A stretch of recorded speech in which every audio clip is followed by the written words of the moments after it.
Robert Fuller and Mr. Matthew O'Donnell.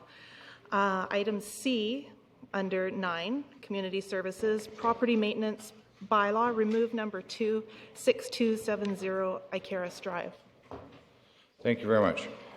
Can we have a motion for the adoption of the agenda as amended, please? So moved. Seconder? Second. Thank you. Seeing no discussion, all those in favor? Opposed? Carried. Okay, number 4, can we have a motion for the adoption of the minutes? For the minutes of the regular meeting of March the 2nd. Can I have a motion for adoption, please? So moved. Seconded? Second. No discussion? Councillor Fuller. Yeah, actually, someone was talking to me, and I was hoping we could move the Colliery Dam thing up to the beginning of the agenda. Welcome. So that I can leave afterwards. Are you moving that motion? I would like to make that motion. Seconded? It's item 9A. 9A. Any discussion? Seeing none, all those in favor? Opposed? Carried. Does that go to 6B then, or where would that go? That will go to 6E. 6E or 7A? Pick one. 7A, very good. Thank you. Seeing no discussion, all those in favor? Oh, we never voted. I'm sorry. All right. Next item is, of course, the adoption of the minutes. We've got a mover and a seconder on that. Any discussion? Seeing none, all those in favor? Opposed? Carried. Presentation. Ms. Kathy Cook, Executive Director, and Mr. Mike Roberts, the Manager of Audit and Training Services, BC Municipal Safety Association, to present a certificate of recognition to the City of Nanaimo. Please.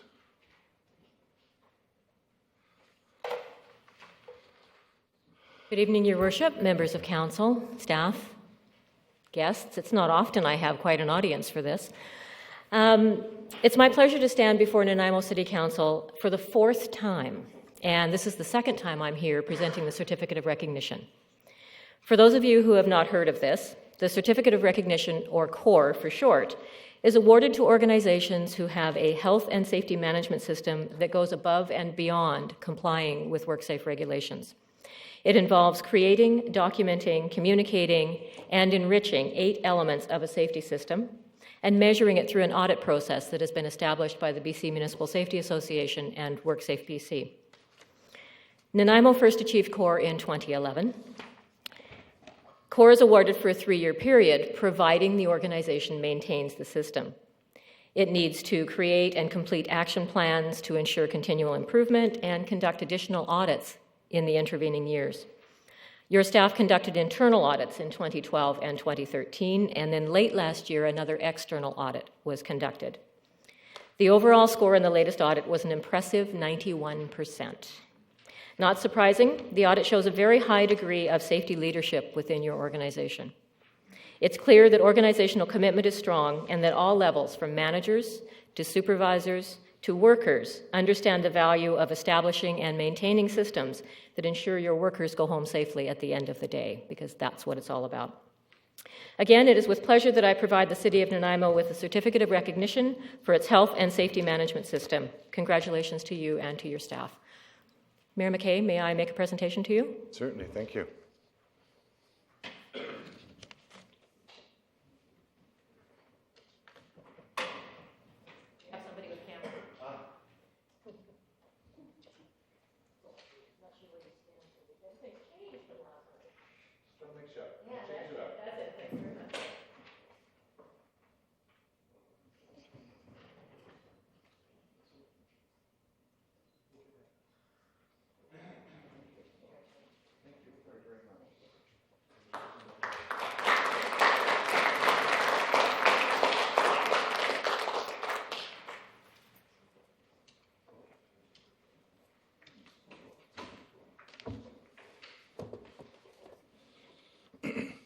Thank you, and I do have a few words with respect to this.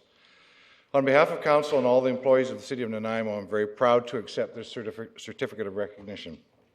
The acknowledgement by the British Columbia Municipal Safety Association of our safety commitment and written safety program recognizes the hard work by the Safety Committee members and the commitment to a safe workplace by management, union, and employees. The emphasis of building safety into our planned work and working safely in our activities is a responsibility that all employees of the City take seriously. This certificate of recognition provides one measure of our hard work towards this common goal. I want to say thank you, Kathy, for presenting this to us, and thank you for all our participants, all of our employees, all of our people who are involved in safety committees, all of our people that are directly responsible for developing our rules and regulations with respect to safety committee operation. And thank you very, very much, Kathy. Appreciate that very much. Thank you.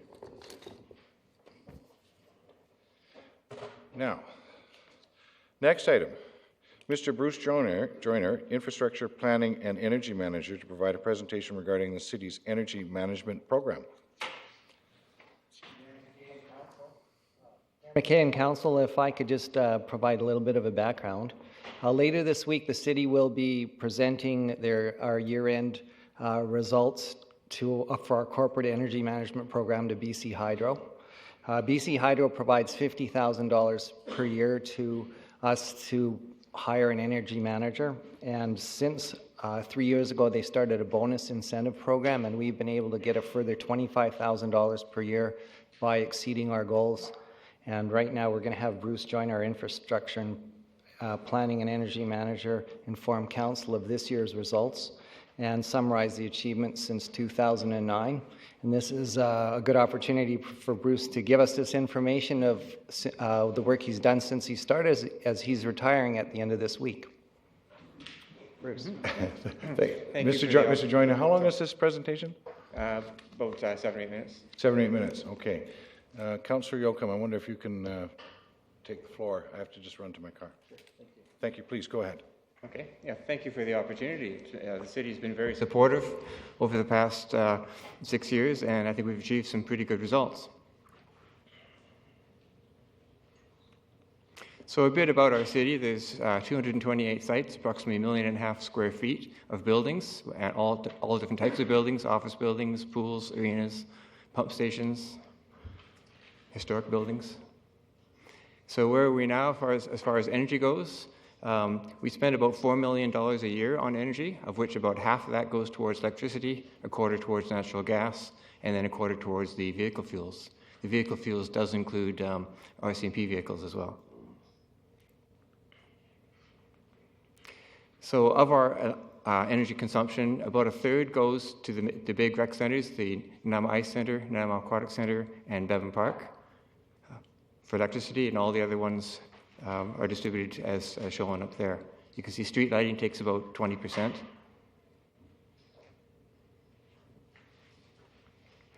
For gas energy, something happened to the slide there, but the main rec centers consume 87% of all the natural gas consumed by the corporate city, which is pretty significant. They're big users. So with our program, we try to address technology with doing some mechanical improvements of things. We do organizational side with building policies, energy policies, and then a bit of behavior stuff as well. And I find that other managers are approaching me quite a bit on different projects, and I also look for other projects to get involved with to seek out energy opportunities. One of the things we discovered in looking into things is the cost of a swimmer per user. It was $2.01 in 2008, and now even with increased costs of electricity, we're down to $1.65 per swimmer just for the energy cost. For skating rinks, again, we've gone from 90 cents to 84 cents in the past 6 years, so we're actually becoming more efficient.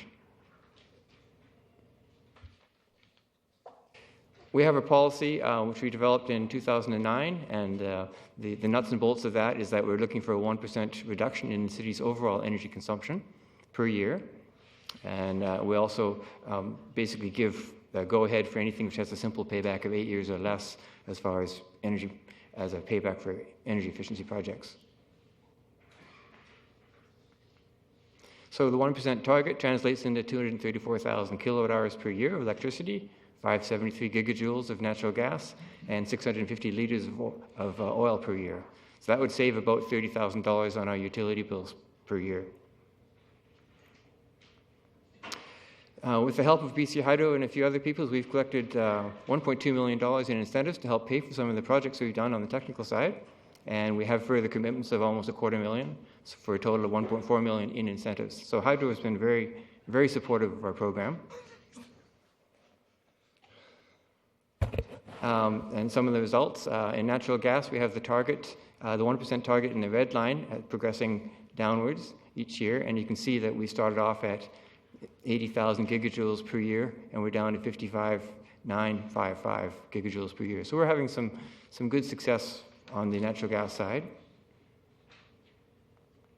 On the electrical side, again, the red line is the 1% reduction, and we have a pretty steady downward trend. We're spending less in the last 2 years than we did in the previous 4 years, even though we're a growing city. And on the oil side, we're well below our 1% target. We have been trying to do some getting off of oil because it's a good emitter of greenhouse gases, and we want to try and minimize that. So the results is all about basically avoiding extra expenses. So there's our target in the top half of the screen. For this year, we've avoided $1 million 1 million kilowatt hours rather of electricity, which is 4.6%. So that's well exceeding our 1% target. On the natural gas side, we didn't focus too much this year on natural gas projects, so we had a little bit of savings. We're focusing more on that on this coming year, so we'll do well more than our 1%. And on heating oil avoided, we're at 2.3%, so again, well over our 1% target. So the savings this year is about $117,000 per year. That does include some of the electricity we sell back to BC Hydro from our reservoir number 1 generation. So that's over the last 6 years, that's the equivalent of taking 517 cars off the road by saving 2,453 tons of greenhouse gases, of reducing greenhouse gas emissions. And overall, we save about between 115 and 120,000 per year, and this year 117,000 at the bottom there. And if you look at that as a cumulative total over the last 6 years, we've reduced energy costs by $1.9 million.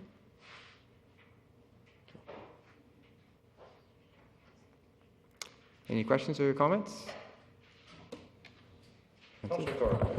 Thank you, Mr. Mayor. Through you, if I may, to Mr. Joyner, I just wanted to thank you for the presentation. Very interesting, and I want to thank you for the work you've done sort of behind the scenes to create these savings. I think that's really tremendous, so we thank you for that, and beyond that, very best wishes on your retirement. Retirement, yes, and thank you, thank you. Well, again, the city's been very supportive in the program, as has been BC Hydro, so it's been a lot of fun. Mm-hmm. I also want to echo that a lot of your work is almost like, almost as bad as pipes in the ground, where people don't notice the work most of the time, but when you get the bill at the end of the month, you realize that it's really quite impressive, the results, and the very best wishes to you as well. Great. Thank you. Thank you very much. Motion to... Thank you very much. Okay, very good, thank you. Motion to receive the report, please. Moved, seconded. Sorry? The presentation? Yes. All those in favor? Opposed? Carried. Thank you. Thank you. Now we move on to the next item, item number 6, Mayor's report. So, I want to say first off, a congratulatory message to the Nanaimo Clippers on their success of getting through round 1 of the BCHL playoffs. I have to admit, I really enjoy when Port Alberni fans come to town. They're great people. Our 2 CEOs in Powell River and Nanaimo have challenged the loser to wear the other team jersey for a week subsequent to the end of round 2, in addition to providing the other with a sampling of the local barley beverage. Rumor has it we're sending Lucky that direction. My challenge is to Mayor Formosa and the council of the city of Powell River that when the Clippers beat the Kings, that the council will wear the Nanaimo Clippers jersey at their next council meeting, and that Mayor Formosa will wear his proudly for a week during round 3 of the playoffs. And just to prove that that I'm serious, I happen to have his jersey right here ready to go. So bring it on, Councillor Formosa. Let's see if you're going to, or pardon me, Mayor Formosa, let's see if you're going to take the challenge or not. Thank you. Best of luck to the Clippers. I guess puck dropped about 5 minutes ago. Councillor Yoakum. Your Worship, does the Powell River Mayor know that was that deal made this morning when we were up 2-0 already, or was it made a couple of days ago? There's a lot of work to be done yet. We know what happens when you go up, you get a little bit too cocky at 3-0. So next item is council appointments to the parcel tax roll. There is a recommendation on page 17. We're required under section 204 of the community charter to appoint at least 3 members of council to a parcel tax roll review panel. The meeting for this year is being scheduled for April 17th at 2:30 p.m. Generally, the meetings are held in the middle of the day. I understand that there's not been a meeting for about 3 years now that required actually this panel to get together. I would like to volunteer for the committee. I understand the meetings are very short. I'd like to nominate Councillor Pratt and Thorpe, only because it's midday and it wouldn't take away from other people's work employment activities. So I'd like to make a motion that the council appoint at least, if anyone else wishes to volunteer for the position, they're more than welcome to. It's the least members. So moved. So moved. Second. All right. Any discussion? Seeing none. All those in favor? Opposed? Carried. Thank you. The next item is core services review update. I want to let the community know that that Nanaimo City Council is set to proceed with the first step of the core services review. Council has chosen Dr. Roshan Danesh to assist Council in the development of terms of reference for the core review. Dr. Danesh is a lawyer, a conflict resolution innovator, and educator, and was chosen from a list of qualified candidates as a successful consultant for leading the first meeting of the Core Services Committee for the purpose of establishing a scope of work. I know all of Council is keen to get on with this very important initiative. Next item. I know that we've got a very important topic to discuss tonight. Many of you are here to witness, and for those who have signed up as delegates, participate in a further discussion of the Colliery Dams and Colliery Dam Park. I need to point out that once a motion has been tabled, it no longer belongs to a particular individual, but is the property of Council and is owned by Council. Please refrain from using any councillor's names with respect to ownership of a motion or a position on that matter. Every councillor has the right to their opinion, has a right to debate in the matter where their voice is heard, and not to be either booed, jeered, or even applauded for their statements with respect to the debate of Council's business. I also need to have the gallery fully acknowledge that the fact that these chambers are a workplace of the city employees and Council. To that end, Council has an obligation under Section 115 of the Workers' Compensation Act, where it states, every employer must ensure the health and safety of all workers for that employer and any other workers present at the workplace in which the employer's work is being carried out, and comply with this part, the regulations, and any applicable orders. Without limiting subsection 1, an employer must ensure or provide the employer's workers with the information, instruction, training, and supervision necessary to ensure the health and safety of those workers in carrying out their work and to ensure the health and safety of the workers at the workplace. Definition of bullying and harassment under the Act is, A, it includes any inappropriate conduct or comment by a person towards a worker that the person knew or reasonably ought to have known would cause the worker to be humiliated and intimidated. But B, excludes any reasonable action taken by an employer or supervisor relating to the management and direction of workers or the place of employment. I have to ask all those in the chamber tonight to respect, first of all, the fact that this is the workplace of the City of Nanaimo, Vancouver Island Conference Centre Management Company and Shaw TV, and subcontract employees.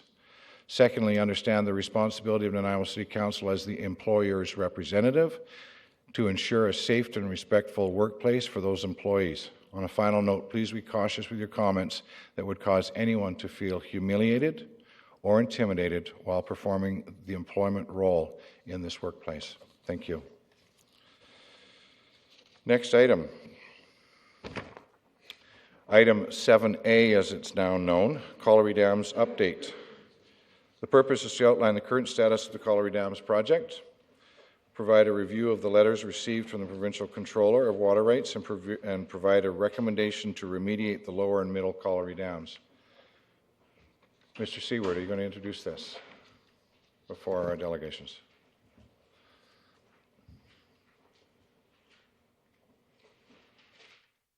Certainly, Your Worship, we do not have a lengthy presentation of the introduction, but in just very general terms, in September of 2013, Council gave staff direction to remove the option of removal of the dams and to proceed with a recommending or advising the dam safety section that they're going to proceed with the Colliery Dam Technical Committee and provide a timeline to the dam safety section that this work would be done in either 2014 or 2015. The Colliery Dam Technical Committee was established to work with community representatives, the SFN, the Colliery Dam Park Preservation Society, and city staff to determine excuse me, options to remediate the dams and provide recommendations to council on those options. So that consultation process took approximately 9 months, working with a consultant and a facilitator, and it ended in June of 2014 with not a unanimous decision on the best option to remediate the dams. With no direction to proceed after June 2014 with an option, additional studies were undertaken at the request of a number of parties, and multiple options were brought forward before council. Fast forward to February 2nd, there was a motion made to do a 5-step process by council, including further consultation with the Colliery Dam Park Preservation Society and the SFN. Thereafter, on that motion, we received a letter from the Dam Safety Section on February 25th that said we'll extend the deadline that they previously put in place to March 27th for council to make a decision on which option they're going to pursue. We're here now with a report in front of you that talks about that deadline and the associated issues around that deadline. And we're seeking council's direction on how to proceed further with the options presented in front of you. The staff recommendation is to proceed with the auxiliary spillway option and meet the requirements of the dam safety section letter that's in the council agenda. As an alternative to that, if council does not wish to pursue the auxiliary spillway, the second option there, the or aspect, is to proceed with one of the other two options, which is the labyrinth spillway or the overtopping option, which the technical committee explored and reviewed over a 9-month process. So, Your Worship, that's the council the staff recommendation in front of council tonight. Thank you. We have 10 speakers on the item. First one being Mr. Kevin Story. Yes, it'll be 5 minutes each. If I can get your name and address for the record, please, sir. Yes. Give me a second, Bill. Sorry about that, Your Worship. My legs are a little wobbly. My name is Kevin Story. I live at Suite 204, 100 Dawes Street in Nanaimo. I have been asked by a couple of members of council to outline my past history. I have a 4-year history as being an elected member of a city council, 2 years as an elected member of the regional district. I've also been an advisor to 2 federal cabinet ministers, one prime minister, and one premier. I also have 40 years' experience in the construction business, the last 22 as a project supervisor, superintendent, and general contractor. So I've worked with engineers, I understand the language, and I've spent a lot of time reviewing the reports. And I'm a little nervous. I haven't spoken before council in over 20 years. It's like riding a bike. Yeah. I'd like to address the new council members first. Your situation is very similar to when I was first elected. When I was first elected, we had two very serious items up for discussion and debate.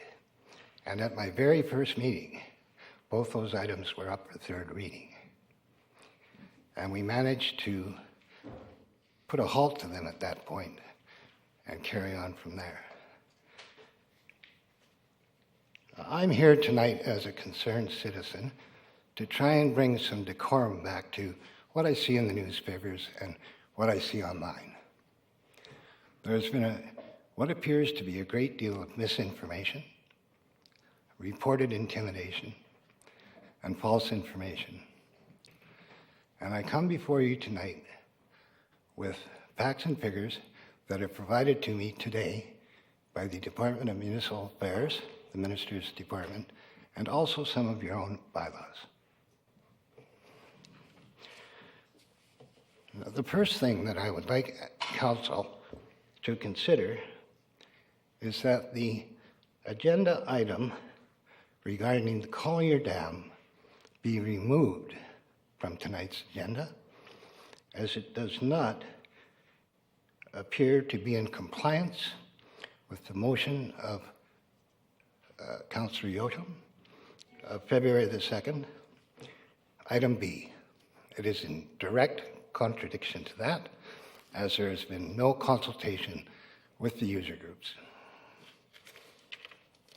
That is my first request.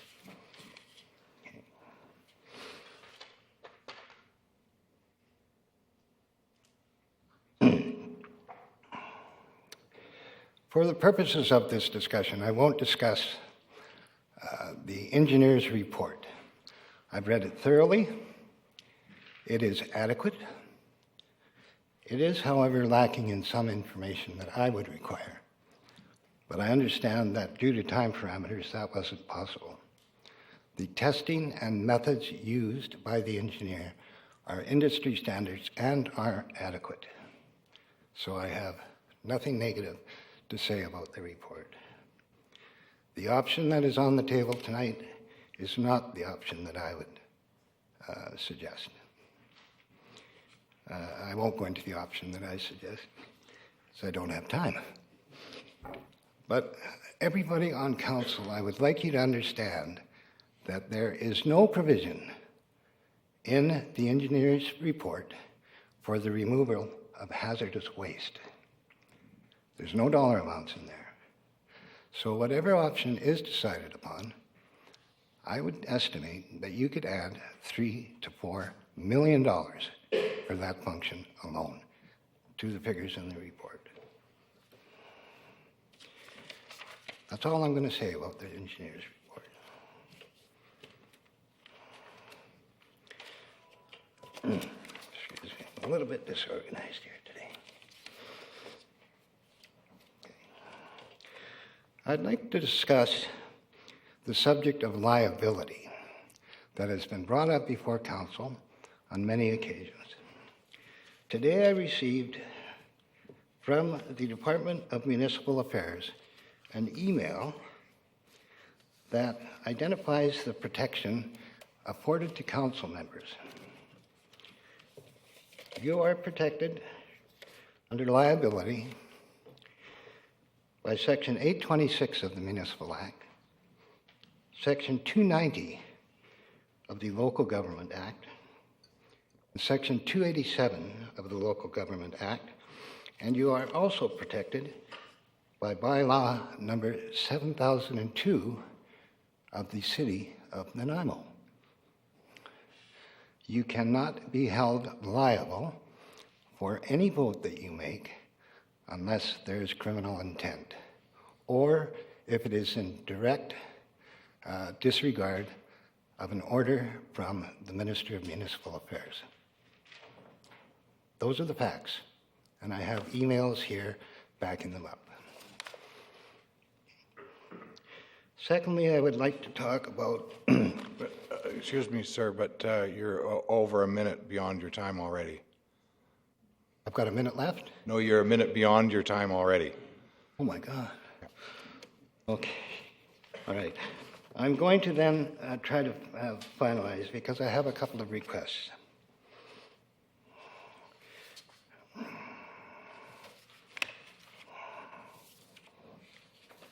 sorry, Your Worship. Okay. My first request to Council is that Council do convene a true committee of the whole meeting consisting of the Council members only and the Municipal Legal Counsel for the purposes of determining whether the City Manager and the Social and Protective Services Manager have violated their contractual terms of employment. If this should be the case, what actions Council would take at that point. One other request. You're at 2 minutes over now. Sorry. I'm afraid I have to cut you off, sir, because I've got 9 other people behind you. One quick one, Your Worship. Be it resolved that the Council instruct the Mayor to write to the Dam Services Branch and the Ministry of the Environment, Mr. Steve Thompson, requesting a 6-month extension of the March 27th deadline.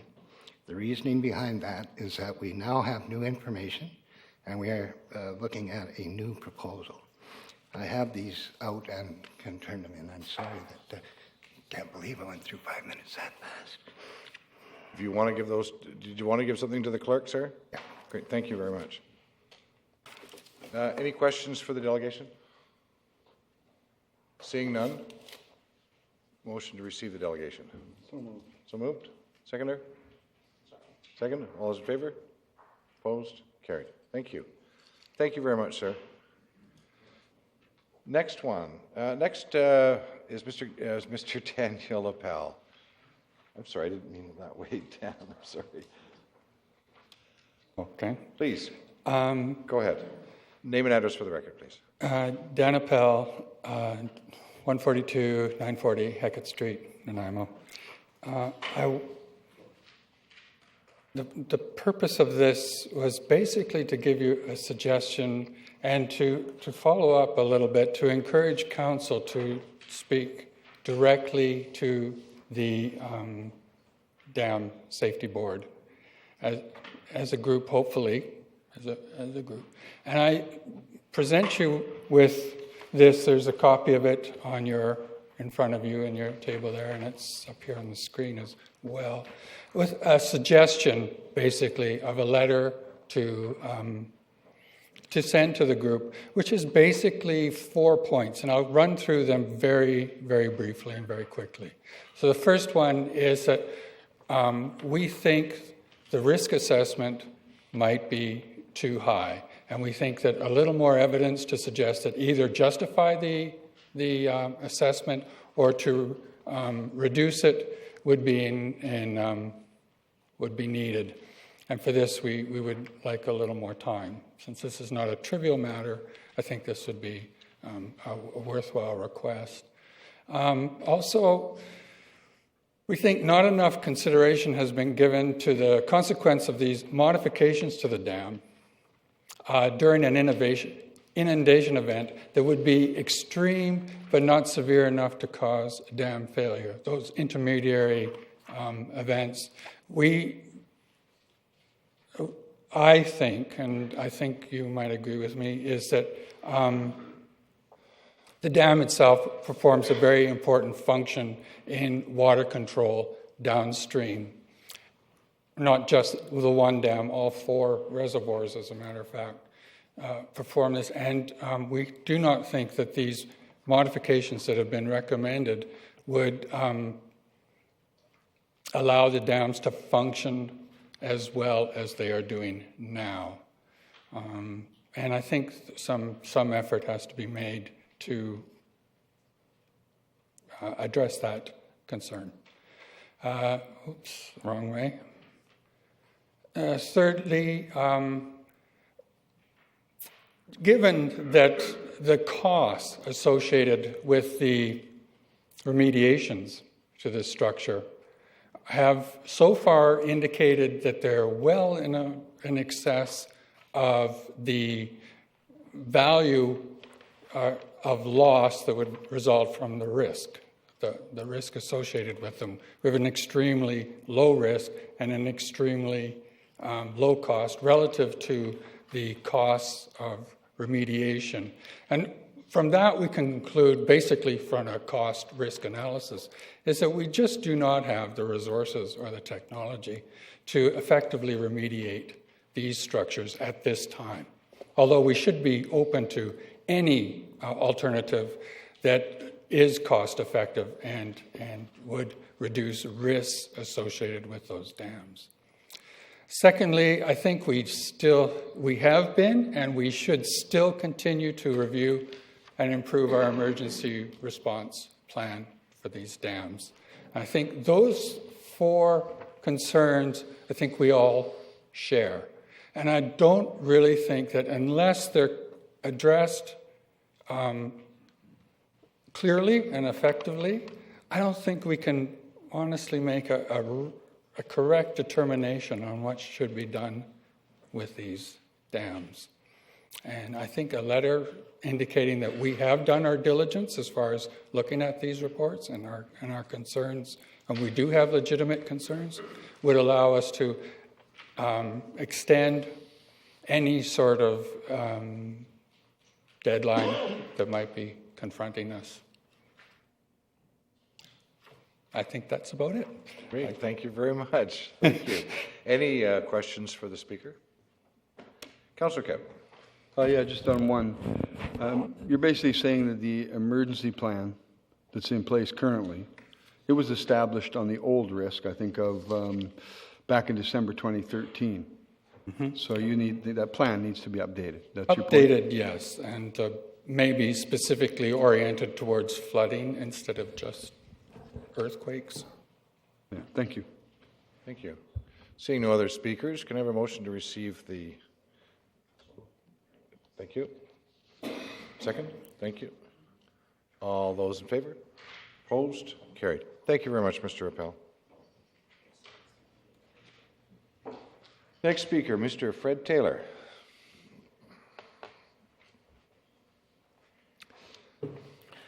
My name is Fred Taylor of 204 Emery Way. My understanding, the city has provided a report to the government. I believe part of the problem here is how do you change that report? I remain of the opinion a little added feature to number 1 choice is a man-made spillway, auxiliary spillway for both dams, the middle dam and the lower. That would relieve the pressure of the lower dam and the spillway you propose in item 1. 2 spillways. And I believe it can be done very cheaply and very quickly.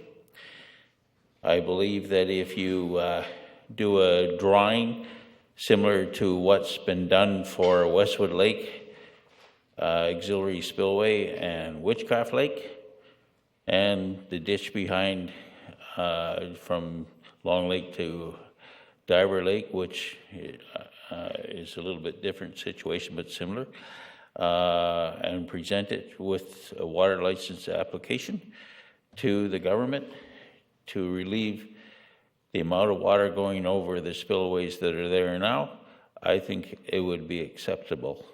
But it's up to you to see if they would accept item 1 plus the extra spillway for the middle dam as well. I do note that in asking about chlorine issues from our reservoir, which I think if you had a disaster, depending on when it happened, at the time of day, etc., could be just as much a cause to a disaster as the dams for this reservoir. And how quickly can you do something with where it's full of chlorine? And when I've asked the question about chlorine into the Middle Dam, I don't get an answer. I say it just goes into Chase River, while the ditch, man-made ditch, is actually going into the Middle Dam, and I can't get an answer as to how clean it would be with having a body of water like that and not a bubbling brook to aerate the water to get rid of the chlorine quickly. Otherwise, something like that needs some sort of a spray that would take the water under pressure, hopefully, and spray it as you go down this man-made ditch to get rid of the chlorine. So I think that's part of some of the problem you've got. And I think you need to satisfy that as well. Thank you. Thank you. Any questions for the delegate? Seeing none, thank you, sir. Move receipt of the delegation. So moved. Seconded. All those in favor? Opposed? Carried. Thank you. Next delegation, Mr. Jim Taylor. Good evening, Mayor McKay and Council. Thank you. My name is Jim Taylor. I live in Nanaimo. As an engaged, I got to stick to the script or I'm not going to get into the 5 minutes. So, as an engaged taxpayer and blogger, I have followed the Colliery Dam saga from the very beginning. I have more than casual understanding of the reports and the opinions that taxpayers have paid a few $1 million for to date. And I take issue with some of the options that are being put before Council based on engineering reports that have been directed by city staff. We had a professional opinion that dams would fail in a seismic event with a possibility of a loss of 150 lives. That opinion was based on wrong data, leading to a wrong conclusion. That conclusion came with the authority of a professional engineer's stamp attached. I hope we can get a refund for that opinion. The options before Council this evening are also based on opinion that can and could be challenged. It is opinion that in a flood, the spillway is not capable of evacuating the water as fast as it is coming in, an opinion that can be challenged. It is the opinion that should the spillway not handle the flows, the dam will overtop. That is an opinion based on lateral dispersion data that can be challenged. Possibly $10,000 worth of sandbags would solve the same problem. It is opinion that this overtopping event would scour away tons and tons of rock and fill on the downside or on the downstream side of those dams. And it is the opinion that with all that fill scoured away, that the concrete core dam would fail. An opinion made without knowing how the concrete dam is actually constructed as to its geometry or how it is anchored into the bedrock. It is just an opinion, not unlike the one claiming that the dam would catastrophically fail in a seismic event. An opinion challenged, and that one was found faulty. It is the opinion that even one life could be lost resulting from an event that is completely predictable, unlike a sudden seismic event. Anyone who is actually living in harm's way beneath these dams is going to have ample time to evacuate from the area. None of these opinions warrant the spending of millions and millions of taxpayer dollars. What isn't proven is whether or not the concrete core would actually fail in an overtopping event. It's just an engineer's opinion that that would be the outcome, just like the engineer's opinion of a failure in a seismic event. These opinions are also what the dam safety section is basing their opinion on, leaving them to give us the opinion that Nanaimo taxpayers need to spend millions and millions of dollars to mitigate an outcome that is based on what arguably could be a faulty process.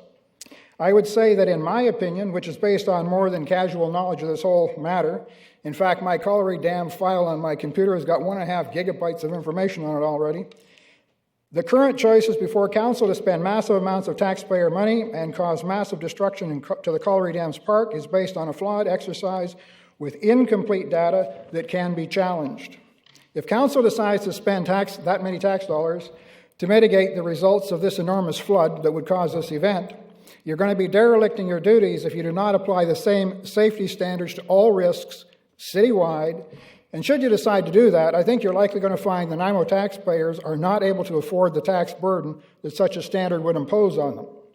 In closing, I just have a question for council. Maybe it was already answered with Mr. Story's report. But are council members in conflict because of a threat of personal financial loss if they choose not to proceed with this option, based on opinions that, again, can be challenged? The community charter states that a council member is not entitled to participate in the discussion of a matter or vote if the member has a direct or indirect pecuniary interest in the matter. It further states that a council member must not participate in such a question, and if they contravene that section, they are disqualified from holding office. If a member of this council is afraid that they will be putting their personal assets on the line with regards to this matter, I would submit that that councillor is definitely in a conflict based on their own pecuniary interest and should not be allowed to participate in the discussion or voting on the matter. This is my opinion, but one I suspect would be the subject of a court challenge if the need should arise. I am sure that council is aware of all the talk and scuttlebutt around the local coffee shops and barbershops about the Colliery Dam saga. Those of us who never bought into the whole seismic fatality catastrophic event thing are still puzzled as to why the city seems to be so hell-bent on spending tax dollars on what seems to be minimal risk at best. I'm reminded of a quote: "The whole aim of practical politics is to keep the public afraid, and hence clamorous to be led to safety, by menacing it with endless series of hobgoblins, all of them imaginary." And I'd just like to close by saying I agree 100% with something I heard during the recent election campaign, and that is that the dams are just fine. Thank you.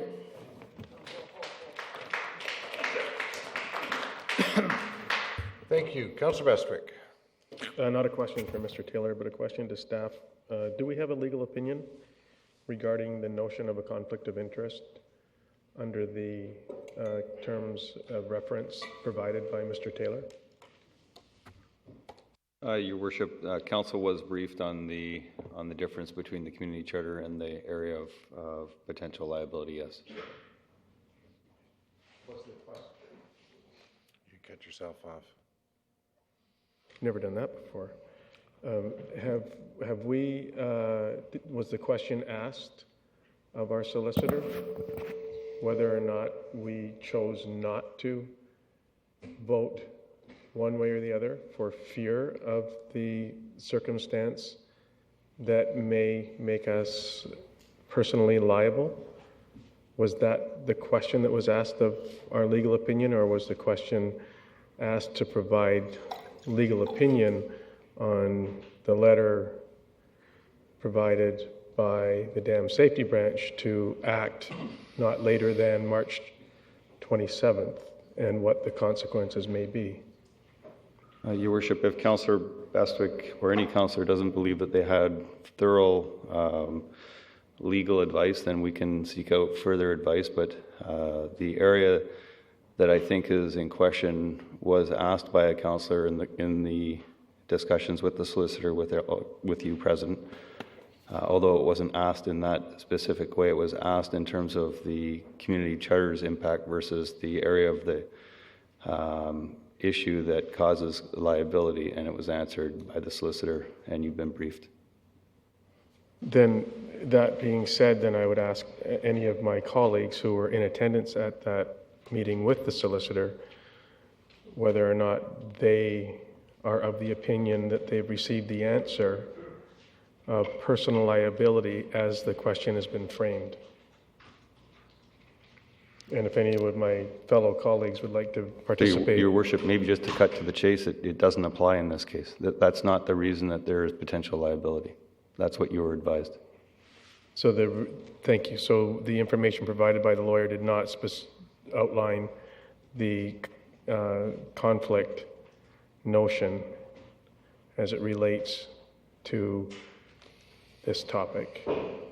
We received community charter legal opinion. Your Worship, I believe, as again, I'll state that if Councillor Bestwick or any of Councillor believes you don't have full legal advice, we can ask the question in any way you would like to have it answered. But I think you received a thorough explanation of your potential liability and the corporate liability, which are two distinctly different issues related to non-compliance with the dam safeties letter.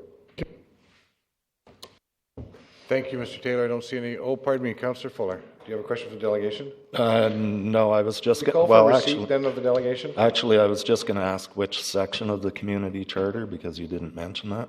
Excuse me, it's under conflict of interest. That's the heading. I think number is 6, but it's 100 and 101. It's very clear in there. There's a certain blog in town that's got it on it too. Okay, thanks. And the rest of what I was going to ask has been covered. Okay, thank you. Thank you to the delegation. Thank you. Seconder? Seconded. All those in favor? Opposed? Carried. Thank you. Next, Mr. Terry Lee Wager. Name and address for the record, please. Thank you. I'm Nice Terry time. Lee Wager. I live at 71 Caledonia Avenue. I've addressed council a few times before about the Colliery Dams issue, always as a member of the Colliery Dam Society. I'm no longer a member of the society, though. I didn't want to sign their waiver where we agreed to give up our right to civil disobedience. That's an important right that I didn't want to give up. So I'm addressing you as a private citizen, one of the larger majority of people that are not society members. And my concern is the February 2nd motion put forth by Mr. Yoakum. It doesn't look to me like it's been followed at all. Or if it has, it's just been given lip service. It was pretty specific that the public was supposed to be consulted, and, well, nobody talked to me about anything. And I consider myself part of the public. And as far as I know, none of the other members of the public have been consulted at all about this, you know, now or ever as far as it goes. But be that as it may, Mr. Yoakum's motion said that certain things were supposed to be done, including consulting with Nanaimo and the CDPPS, which there was one meeting of very dubious outcome, and it occurs to me that that doesn't meet the spirit of his motion, which was to consult. One meeting for an hour and a half doesn't sound like consulting to me. It sounds like an introductory thing where you'd sort of feel out each other and agree to have some more meetings to properly discuss the issue. So that would be one meeting followed by several other meetings. As I understand it, there have been no other meetings. And then Mr. Thorpe came up with a motion that was in conflict with Mr. Yoakum's motion, and it was discussed, and, you know, it occurs to me that proper rule, like Robert's Rule of Order says that Mr. Thorpe's motion would be out of order because Mr. Yoakum's motion has not yet been dealt with. So I guess I'm a little bit confused about what council's doing with the Colliery Dam situation lately. It seems like there's a bit of chaos, and it looks to me like the spirit of councillors' motions aren't necessarily being respected. Mr. Yoakum wanted to make sure that, my understanding of it is, he wanted to make sure that proper information was found to enable a proper decision, and that as long as it took would be, you know, as long as required would be taken. Now, Mr. Thorpe came up with a motion that said we had to rush ahead and do things, and it was beaten back more or less. But now here we are today. The city staff wants the council to go ahead with steps that are basically mirror images of Mr. Thorpe's motion. And they have nothing to do with Mr. Yoakum's motion. So I don't get it. Who's running the show here? Is it the council or is it the staff? The staff is supposed to be following the instructions, aren't they? Watch where you're going, please. Very well. My question is this. Is council going to follow the spirit of Mr. Yoakum's motion? Are you going to consult with Nanaimo and with the CDPPS? Are you going to consult with the public? Are you going to come up with plans as to how we should move ahead? I hope that you are. Now, we don't have to do everything by the end of the month, I'm pretty sure. It occurs to me that an extension could be asked for. You know, Mr. Thompson has no reason to not grant an extension. It's not like at the end of the month, if you don't agree to put in a ditch or armor the dam, that the dam safety branch is going to descend on us like the like from a power from above and take over the city. No. I don't think they want to do that. It occurs to me that if we ask for an extension, they would be glad to give it, just so that they don't have to deal with the situation. I'm pretty sure that they don't really want to make a big stink. They'd rather we deal with it ourselves. And I think that we can deal with it ourselves. We just have to take the steps as outlined in the motion presented by Mr. Yoakum. So I ask that you follow that motion, and I ask that you do not follow the recommendation of staff and go forward with plans to do things up at the park. If you do, you'll upset a lot of people, and you will not be following your own motion that you agreed to. As you pointed out, Mr. Mayor, council owns the motion. So you own that motion. You agreed to it. And I ask that you can follow that motion now. Thank you. Thank you very much. Any questions for the delegation? Seeing none. Receipt of the delegation. Seconder, thank you. Seeing no questions, all those in favor? Opposed? Carried. Thank you. Next, Mr. Al Thompson.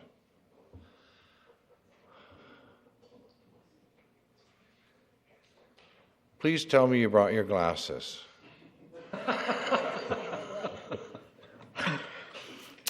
Council, Mayor, nice hair, Bill, by the way. Can you give your address for the record, please? All right. Basically, I just like to know what are we doing with the dams? We have report after report after report. Nothing ever seems to change. The dams have tested the time. I mean, they've been there for over 100 years, and yet now we want to change them. Here's the dumbest thing I've heard so far, is let's build an auxiliary spillway. Now, what are we going to do with that water? We're going to take it out of the river, we're going to put it in a creek, and then it's going to go right back into the damn river. Now, the flood area is down below the dam. If there's going to be a flood, it's going to be below the dam. So we're going to add a spillway to go around the dam and put it right back in the river where the flood zone is. To me, this makes no sense whatsoever. It's just spend, spend, spend. There's nothing wrong with the dams. Every year, the lake itself gets shallower and shallower. So every year, there's less and less stress on the dam. We have fill-in.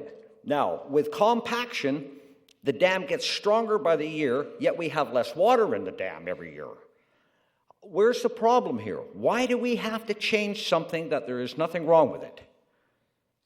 I have a suggestion that will save us all a whole bunch of money. Basically, say no, Bill.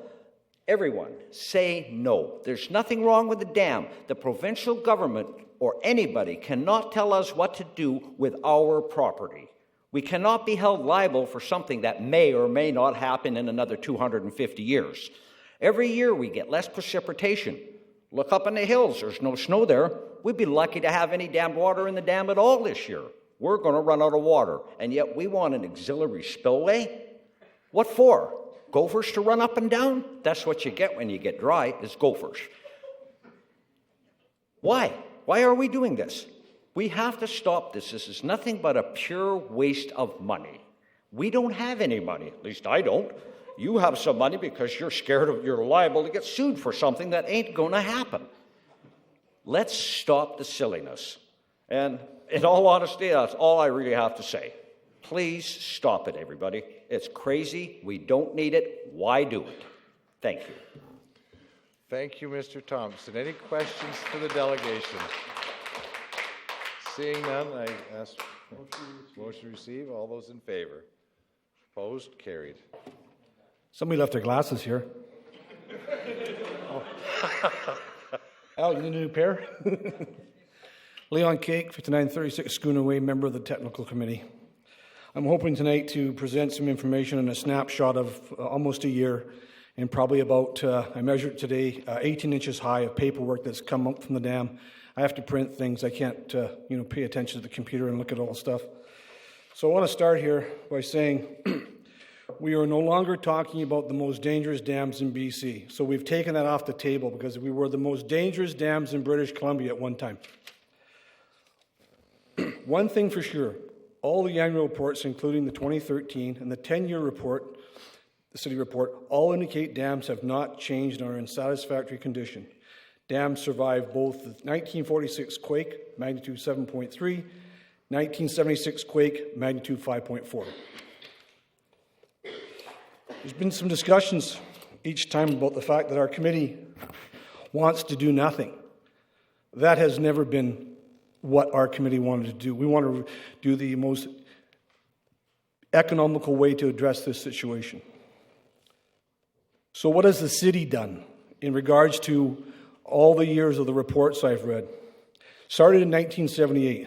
Golder and Associates, Wills Cunningham Tate did a site investigation of the Nanaimo dams, 1978. That report said this, abbreviated: the conduit and control valve system should be properly defined and made functional. That's the upper, or middle chase. Lower chase: the conduit and control valve system should be examined and made functional. In 1978, if we had followed what the report said and maintained those control valves, we would have had the ability today to relieve the pressure in these dams. We did not do that. That was a report. That was a recommendation. April 1983, joint inspection. I'm just going to quickly read this. This letter indicates required improvements and suggested improvements, maintenance procedures for both the upper and lower. While inspecting the spillway, a minor seep was noted on the left side. Mr. Snook indicated that the quantity of the seepage seemed to vary in proportion with the quantity of the spilled flows. He also pointed out the spillway flows had been very high in recent years, on occasion to a point where sandbagging had been required at the intake to prevent overtopping the spillway walls, which could cause seepage and erosion. Mr. Bob Martin, who was the city engineer at one time, passed away quite a few years ago, a very nice man. Mr. Martin did not appear to be aware of the situation, but said that they would consider raising the spillway walls and resurfacing the spillway bed to increase flow capacity and decrease seepage problems. April 19th, 1983. Formal inspection report, March 31st, 2013. I'll bring you way forward. In these reports that I read, continually I see still recommending things to be addressed in the reports. So over the years, looking at what hasn't been done and what has been asked to be done has just continued from one report to the next, because if it wasn't in the last report and it had been dealt with, it wouldn't be in the next report. So a lot of the maintenance issues, I think, have not been brought forward and been attended to. Report to Council, August 7th, 2013. I want you to listen very carefully. One of the main focuses of the review has been the standard of construction that the dams have been designed to. It was staff's belief that the dams should be constructed or rehabilitated to survive the predicted flood and earthquake consequences without major repair, removal, or rebuilding. So what we were asking for was that for these dams to be there in a major earthquake. In the presentation to Council May 6, 2013 by KCB Engineering, who we had deployed at one time, it was admitted that the seismic standards used for the Colliery Dam's tabletop exercise were exceptionally high, far beyond any public building or infrastructure in the province. Also mentioned was the fill used to build the original dams is the cleanest we've ever seen. That's a KCB report stating that. Again, the highest in the province. Soil hardening process. I want to read from an email. This is Golder Associates. This is Bruce Downing. He was the lead for us to deal with on our committee. How will erosion be controlled for the vegetation blanket placed over the hardened surface, both for a yearly heavy rainfall events and actual overtopping of the dam? Now, what was happening at one point in time, Golder was promoting a soil mixing process on the big bank that goes down to where you see the concrete manhole. They were proposing using a process of soil mixing and hardening that bank. The cost estimate has included an allowance for erosion control match, which would be incorporated into the vegetation blanket on the downstream side of the dam. This system will resist erosion due to rainfall and will provide some limited erosion resistance during actual overtopping events. His words, which will be very limited in occurrence. Which will be very limited in occurrence. The GSI stabilization, when we had this presentation done with the group, one of the participating members turned his back on this presentation, and we had to tell him the presentation was the other way. Then he left the room to go on a cell phone conversation. So GSI was never properly looked at. I need you to wrap up, Mr. Cake.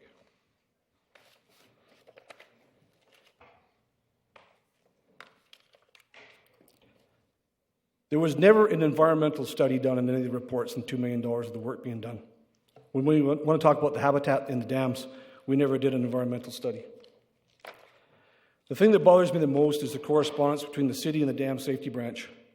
Emails where, I'm just going to quote one line, where the dam safety branch is saying, the interesting problem that these dams do pose, and we will definitely do our best to help out. I don't know what they meant by helping out, but they sure didn't help us out very much. So what I'm saying today is, all this information that they're putting on us, and they're putting the gun to our head, I think we should be putting the gun back to their head and saying, we have enough information here. This is time to stand up. We can no longer spend any more money on this. We have enough information to stop this. And I'll say this, my brother-in-law's been in the logging business for over 25 years. He told me this morning, the snowpack on this island is the worst he's seen in 25 years. Thank you. I hope you could do consideration for this. Thank you. Before you go away, I've got a question for you. Two questions, clarification. Thank you, Mr. Cake. I know you put a lot of work into this.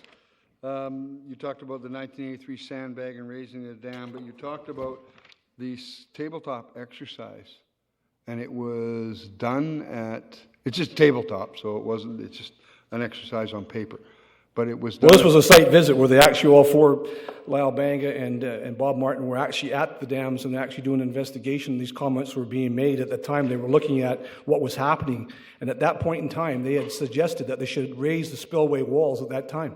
Okay, that was back in 1983. That's correct. But now I'm focused on the 2013 May 2013 tabletop. You said it was done at a level that's never been seen for this type of structure? The standards that were being asked for, it was our staffs. Somebody in our staff said that they wanted these dams to have earthquake consequences, that there would be no damage without major repair. Design these dams, design anything around these dams so that they could to sustain a major repair, removal, or rebuilding. This is considered to be a higher standard than the minimum required by the dam safety regulations. So what we asked for were a higher standard than the dam safety branch even asked for. So we set ourselves up from the beginning to be in a situation where we asked for something that we didn't even need to ask for. But we did that. As I said, KCB's report says right here, far beyond any building, public building or infrastructure in the province. Okay, This is all in the reports. A follow-up on past that one then too, one more if I can. The rainfall that you mentioned and the overtopping from Bruce Downey, when was that? Sorry about that. This was mentioned very limited occurrence. Sorry? And you mentioned a very limited occurrence. That's in right in his own words, which will be very limited in occurrence. What he's saying is the erosion, I'll read it again. The cost estimate has included an allowance for erosion control mats, which are mats that would go over the hardening, which would be incorporated into the vegetation blanket on the downstream side of the dam. This system will resist erosion due to rainfall and will provide some limited erosion resistance during actual overtopping events, brackets, which will be very limited in occurrence. This is Bruce Downing from Golder & Associates making this comment. And here we are trying to deal with a situation with spillways and overtopping, and they make the comment, because they must have felt something, looking at all the work that we did here, that this might just be occasionally. Thank you very much. Before you go, I've got a question for you. When was that? This email was sent from Bruce June 3rd, 2014 to Catherine Gord, Ted Swaby, Toby, our group, Chris Good, Raymond Lamont. No. I guess what I'm asking is, when was the statement made about a likelihood? Well, there was questions being asked, and he answered them. Okay. In June 2014. June 3rd, 2014. Okay, thank you. If you want, I'll give you a copy. So that he was asking June. Thank you. So, Motion received. motion received. Thank you. Second, thank you. Those in favor? Opposed? Carried. Next, Mr. Jeff Solomon.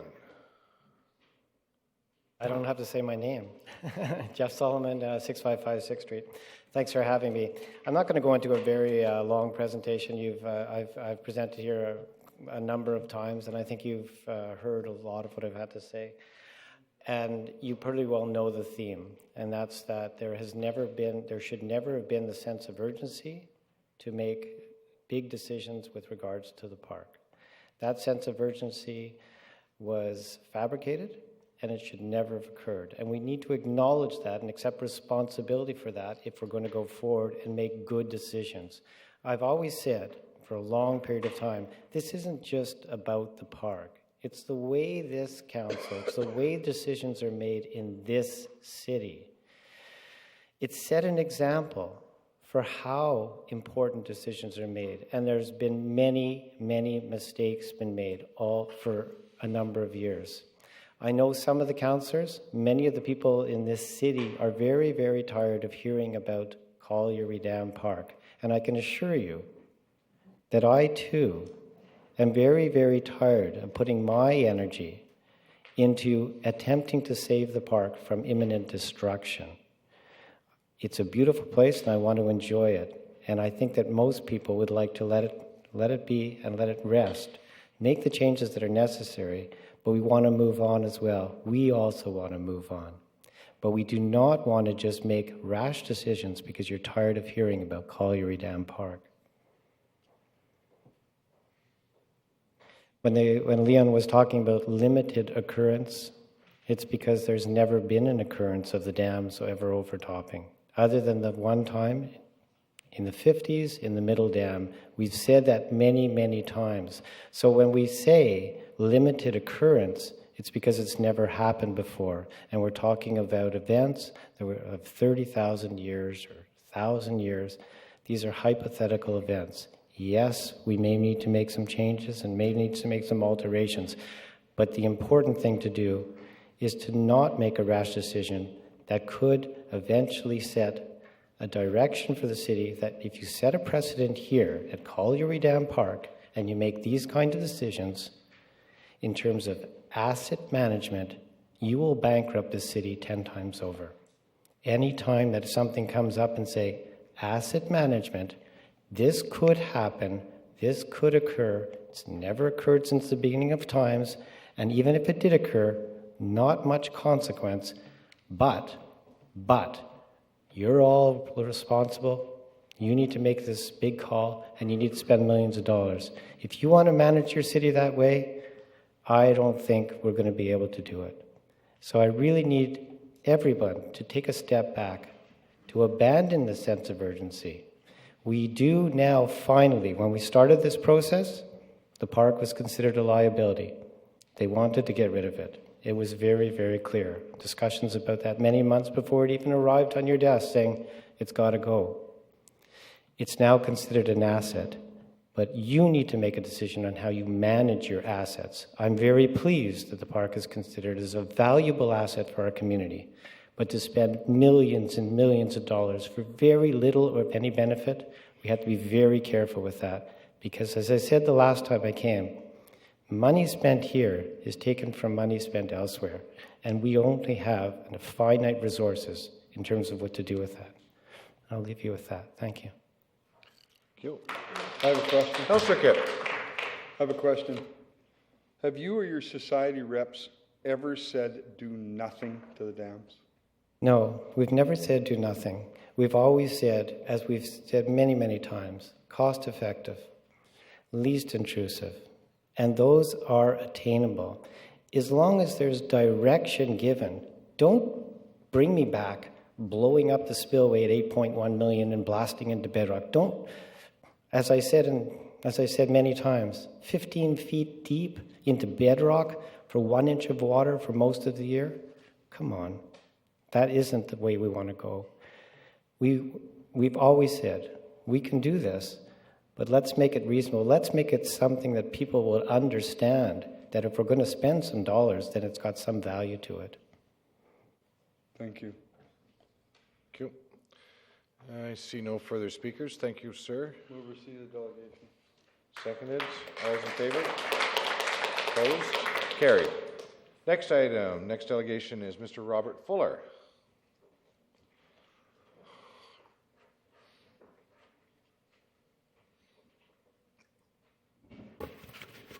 Robert Fuller, 3350 Hammond Bay Road. What I would like to discuss with Council tonight is the perception of conflict of interest within the context of a possible Council vote that may or may not take place on the Colliery Dams issue on the agenda this evening. I would prefer not to at this time rehash what has taken place at previous Council meetings, but would like to stay within the framework of what the Community Charter and a booklet titled A Guide for Municipal Council Members and Regional Directors in British Columbia spell out under the title of Conflict of Interest. The Community Charter clearly outlines conflict of interest in relation as to when this could take place and to what one should do when one considers when he or she is in such a situation. Of particular interest in this instance is located under Section 100, subsection 2 of the Community Charter, which states, if a council member attending a meeting considers that he or she is not entitled to participate in the discussion of a matter or to vote on a question of a matter, because the member is in a direct or indirect pecuniary interest in the matter. Pecuniary, as stated in the Merriam-Webster dictionary, means related to or in the context of money. In this case, the member must declare this and state in general terms the reason why a member considers this to be the case. Further to Section 101, which applies if a council member has a direct or indirect pecuniary interest in a matter, whether or not the member has made a declaration under Section 100, the council member must not remain in any part of this meeting, participate in any discussion of this matter, vote on any question in respect of the matter, and attempt in any way before, during, or after to influence the voting on any question in respect to this matter. The consequences for breach of this act can be particularly severe, leading up to and including disqualification from office, the invalidation of the elected official's vote, and in some circumstances, when the nature of the decision in which a member participated was quasi-judicial, the entire decision may be vulnerable to being invalidated, as the law takes a more serious view of this misstep made in this type of context. As such, I would strongly urge any council member who feels threatened by personal liability and feels they may have a perceived conflict due to pecuniary interest, which personal liability may be a part of, to give careful thought and access legal counsel on this issue before they take part in these proceedings. Furthermore, if one places his personal liability above and beyond the interests of one's obligation to his or her citizens, this should, in my opinion, place one in conflict of interest. In conclusion, if one is under a perceived or real concern of personal liability, one needs to step back, for surely one cannot make a well-informed, conscientious, and unbiased opinion and our vote in this issue. Thank you. Thank you. Seeing no questions, move receipt of the delegation. Councillor Yoakum. Thank you, Your Worship. Not delegation? No, not a question of delegation, but sort of. Can we receive them first? Sure. Sorry to Yeah. get rid of them. Yeah. So moved, seconded. All those in favor? Opposed? Carried. Thank you. Go ahead. Thank you, Your Worship. And I want to apologize to our council and also the people in attendance this evening. It's been an hour and a half, and I'd like to welcome our colleague who's battled since the end of January, Gord Fuller. Gord, it's unbelievable. Ladies here for Gord. Bottom of our hearts. Good seeing you, brother. I just feel, Your Worship, we should have did this sooner this evening. Thank you.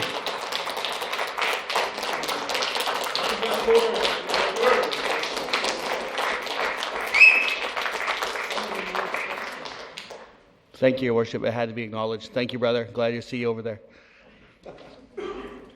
Thank you. Next delegate, Mr. Matthew O'Donnell. Mr. O'Donnell in the auditorium? Not seeing Mr. O'Donnell. That concludes our delegations. So the next item is, of course, the staff recommendation. The recommendation in two parts is on page 33. We need a mover and a seconder for either 1 or 2 in the recommendation. Can we have a mover for number 1? I so move. We have a seconder for number 1.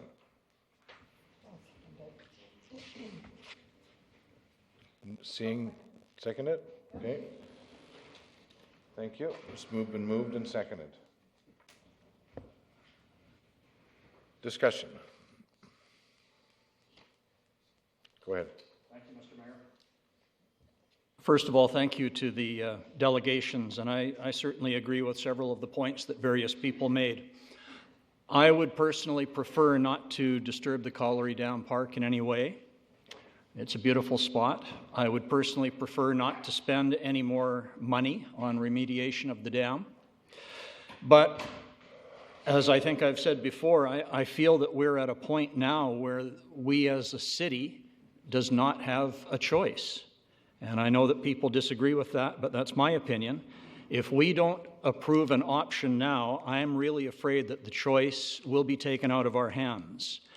And after being fairly patient for 2 years, the province is now very definitely directing us to do something. We are not being allowed to delay any further. The option that we're recommending, or that I am moving, is an option that will leave the dam in place. It will leave the swimming hole. It will leave the fishing area. It will satisfy the dam safety branch. And it is the least expensive and the least intrusive option that will achieve all of these things. So I would vote in favor of the auxiliary spillway. Thank you. Yep. Any other speakers? Councillor Bestwick. Thank you, Worship. My first question is, what is the motion that's on the floor right now? Item number 1, which is install an auxiliary spillway for the lower Colliery Dam and provide a plan for the middle Colliery Dam that complies with dam safety regulations, plus ensure deadlines and requirements outlined in the Controller of Water Rights letter dated 2015, February 25th are met. Second question is the auxiliary spillway option that is being proposed, Councillor Thorpe, is at what cost? Your Worship, in the council report, it's estimated at $3 to $6 million. At this time, it's only an estimate in that the plan is not developed beyond the concept stage. We'd like to get on with the meeting, please. So while we have we have a motion before us, but we're not certain on what its cost is, somewhere between 3 and 6 million, which could exceed 6 million. Is that accurate? It potentially could. It also could go lower than 3 million. But at this time, our engineers have estimated in that range. On a concept. Correct. Thank you. Well, given the fact of where we've been and where we've come to and how we've arrived here, and from my perspective and simply my opinion, the basis of intimidation in order to make a decision and only having the options that are placed before us, which have not changed for, frankly, months, is neither has my position. And when the more time that I spend at the dams, near the dams, reading the reports, reading the opinions, seeing what is taking place or has taken place in Campbell River, at other dams, other sites, other locations, to mitigate and remediate their circumstances and situations that they have in much more significant volumes of water than what the volumes of water that we're dealing with. And to think that an option for us that we're contemplating right now is a spillway twice as large as the size of the one that we have now that has not ever overtopped,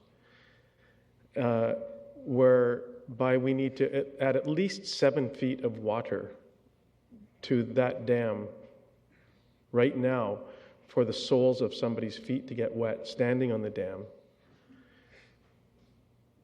makes me wonder about the validity of creating another spillway some 30 or 40 meters from the existing spillway to take an amount of water that hasn't existed yet and overflowed the spillway that we currently have, that it's at 55 PSIs per second, really is startling to me. I struggle with that concept. If we have an emergency plan, not unlike what our police and protective services do with an ERT team that is stealth-like. We don't see them, but when we need them, they're there to perform an emergency response task.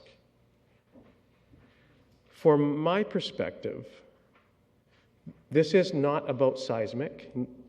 That's been proven to be off the table. This is about flow control of water and ensuring that we can remove the amount of water that's coming in as fast as it's coming in. And I am convinced that the spillway that we have that's been there for 100 years has performed that function. And we're talking about something that may happen in 1,000 to 23,000 years. I find that really difficult for anybody to make a decision on, to spend millions of dollars in that potential event. So my point with the emergency response team is quite simply, have an emergency plan. The dams aren't falling over, been proven. You agree with that. I know you do. They're not coming down. We're talking about overtopping. So we prevent the water from overtopping. How do we do that? Well, we steer the water. We raise the wall. We reinforce the backside of the dam. We steer the water to the spillway that exists. We raise the spillway by 1 foot or 2 feet. The same lock block program that they did in Campbell River. It increases the size of the spillway in that 1 in 1,000 to 23,000 year event. I don't understand for the life of me why we have to be talking millions when we can be talking thousands with an emergency response team in place with Gabion baskets or with sandbags or whatever it would take when a siren goes off and the response team arrives on scene. And we start sandbagging like we see on TV, if that's what we do. Every time that it appears as though that a river is going to overflow. The Nechako, whatever the heck it is, in the United States, all over the world. I don't get it. We're talking about 2 ponds with a dam that's 75 feet wide and a spillway that's about 40. I don't get it. And I'll never get it, so I'll never be able to vote in favor of spending millions of dollars on an occurrence that I don't believe can't be resolved for far less money, far less intrusive, when a siren goes off. Thank you. Councillor Yocum. Councillor Yocum? Yep, thank you, Worship. Yeah, I heard you first time. First of all, I'd like to recognize that the province is requiring, I'm saying this to my staff, I recognize that the province is requiring the city to take action on a remedial option for the lower dam by the 27th, and also recognize doing nothing is not an option for the city at this point. If action is not taken, we run the risk of losing control of the process, amongst other things. The province will possibly impose an option on us, which I want to avoid at any way, shape, or form. While I'm not prepared to support the current motion that's in front of us right now, as I believe there's another option that deals with the concerns, with the safety, the overtopping, what Councillor Bestwick just touched on, but also a more fiscally responsible resolution to this matter. So again, I'm not able to support this motion for those reasons, but I am supportive of a process leading to a decision by the 27th, which I think the wisdom of all can get there. Thank you. Thank you. Councillor Pratt. Thank you. I sat in on the meeting the other day between the city and the Colliery Dam Preservation Society and the First Nations. And I don't pretend to speak for the First Nations, but what I heard in that meeting was that they have no intentions of swaying from their original decision, which was, as part of the technical committee, that they preferred the Labyrinth spillway to any other, although we have heard since from them that they would consider the alternate, which is the swale, which is being introduced tonight. So that's one thing. This whole process came to a standstill when First Nations came to us and said, wait a minute, we need to be consulted. And they were right. And they were. And what I have heard this past week is that they're not willing to sway from their original intent. I don't know if that holds today, but that's what I heard this week. Or last week, I'm sorry. The other thing is that someone has said tonight that there are many other disaster situations that could occur that are every bit as important as the dam, that would be every bit as devastating as the dam if what we are proposing could come true for the dam. And they're right. And that was brought up in a meeting that we had, that council had. We were advised that those situations are not the same as this situation because the city owns the dams. We are responsible for the dam. And therefore, we have to make a decision. And as Councillor Bestwick, or rather, I'm sorry, Councillor Yocum just said, we have been given a notice. We have been given a timeline. Very specifically, in that letter, the dam safety section said that we were to be commended for all the work that we had done over the past 2 years. They do consider that we have done due diligence. We asked for an extension. They said no. And they also said that if we do not do as suggested in the letter, choose an option and start moving forward with it, that they will take it out of our hands and do it for us. And I believe them. And so that is why I am not going to vote to do nothing tonight. I am going to either support this motion or another one that would be equally viable to move forward to the dam safety section. What I would like, and we can do this formally in a minute if you like, I would like to add to this motion and say that if it's possible, we could add to the motion to say that at least half of the swale would be underground or would be invisible from the surface. And if something like that were possible, if that is the option we end up going with, that would at least mitigate the need for fences and barriers up close to the dam. And so I'd like to add that to the motion if possible. So are you talking about a covered portion? I'm asking for them to look at it, and once they actually come to the design, the final design, that they try very hard to come up with a solution that has at least the first half of that swale underground, not visible from the top. Okay, so I would think that you would need to defeat this motion so you could bring yours forward. That doesn't strike me as an addendum, if you will, or a friendly amendment. Okay. Okay, thank you.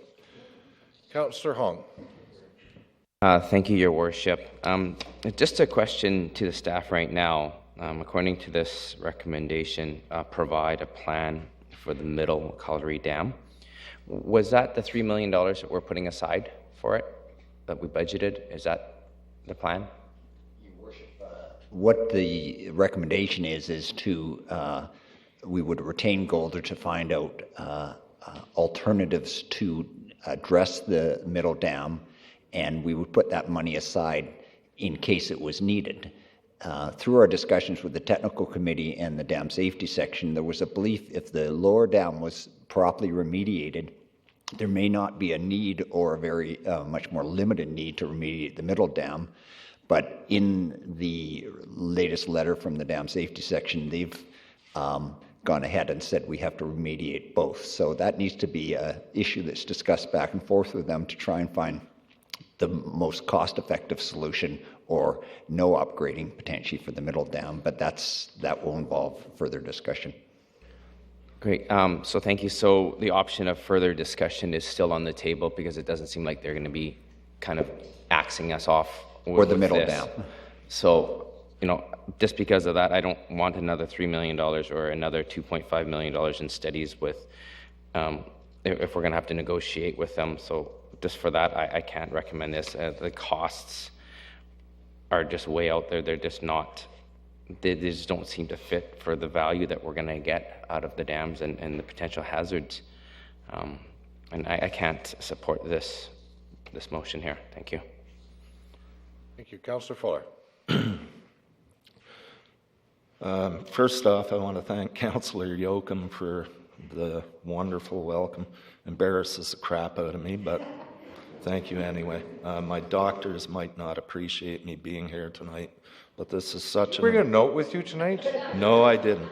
But this is such an important issue. That is why I'm here.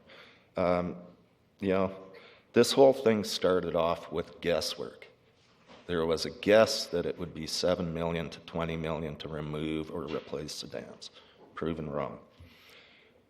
There were guesses that 150 people would die in an earthquake. Proven wrong. Now we have some guesses at the costs of spillways, alternate spillways, swales. Yet we don't even have a hydrologic report that would tell us how long and how fast the water would have to overflow to get rid of 30 feet across of fill and at least 75 to 100 feet down. We have no idea how long that would be. Logic, whenever I look at it, says 10 minutes? Bullcrap. So there's no way I can support either of these motions. And in the event that these two motions are not supported, are defeated, I intend to bring forward another motion. Yep. Councillor Kemp. Well, thank you. I'm going to talk about a bunch of issues here because I think it's important. As far as liability issues go, I've taken, I'll respond to Councillor Bestwick, I've talked to my lawyer and previously talked to lawyers because I've taken on a lot of risk in emergency management, taken on major risk, signed off on big evacuations, one of the biggest ones in BC for the province. So I understand that risk and liability. And I could never be put under the duress of having to question between my wife and my house and my family and making a decision for this government body. So anyone acting with malice, bad intent, or conflict should concern themselves. Using expert opinion, acting in good faith, researching, questioning to arrive at my decision, that's sound governance. It's diligence and prudence. We've heard many gray areas of legal. I have been threatened in the last 6 years probably 7 or 8 times with legal opinions. Yet to see one arrive at the table, and I'm actually getting to the point where I'd like to go to court on some of these.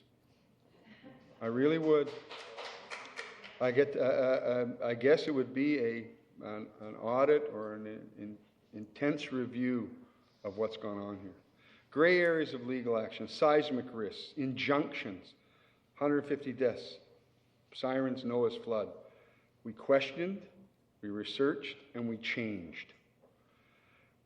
The dam safety brand changed our risk category. They changed again on probability. They're now switching another dam into the picture for us. We've had correspondence concerns. The assumptions versus evidence-based risk. Much of it's assumption. Our existing emergency plans were based on the seismic risk.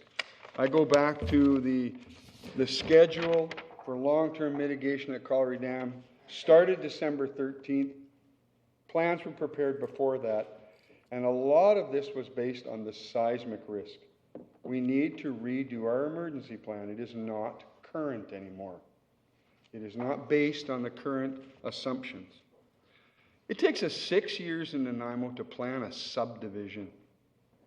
It can take up to 6 years. Hazelwood subdivision, out at the RDN, subdivision out in extension, over 6 years.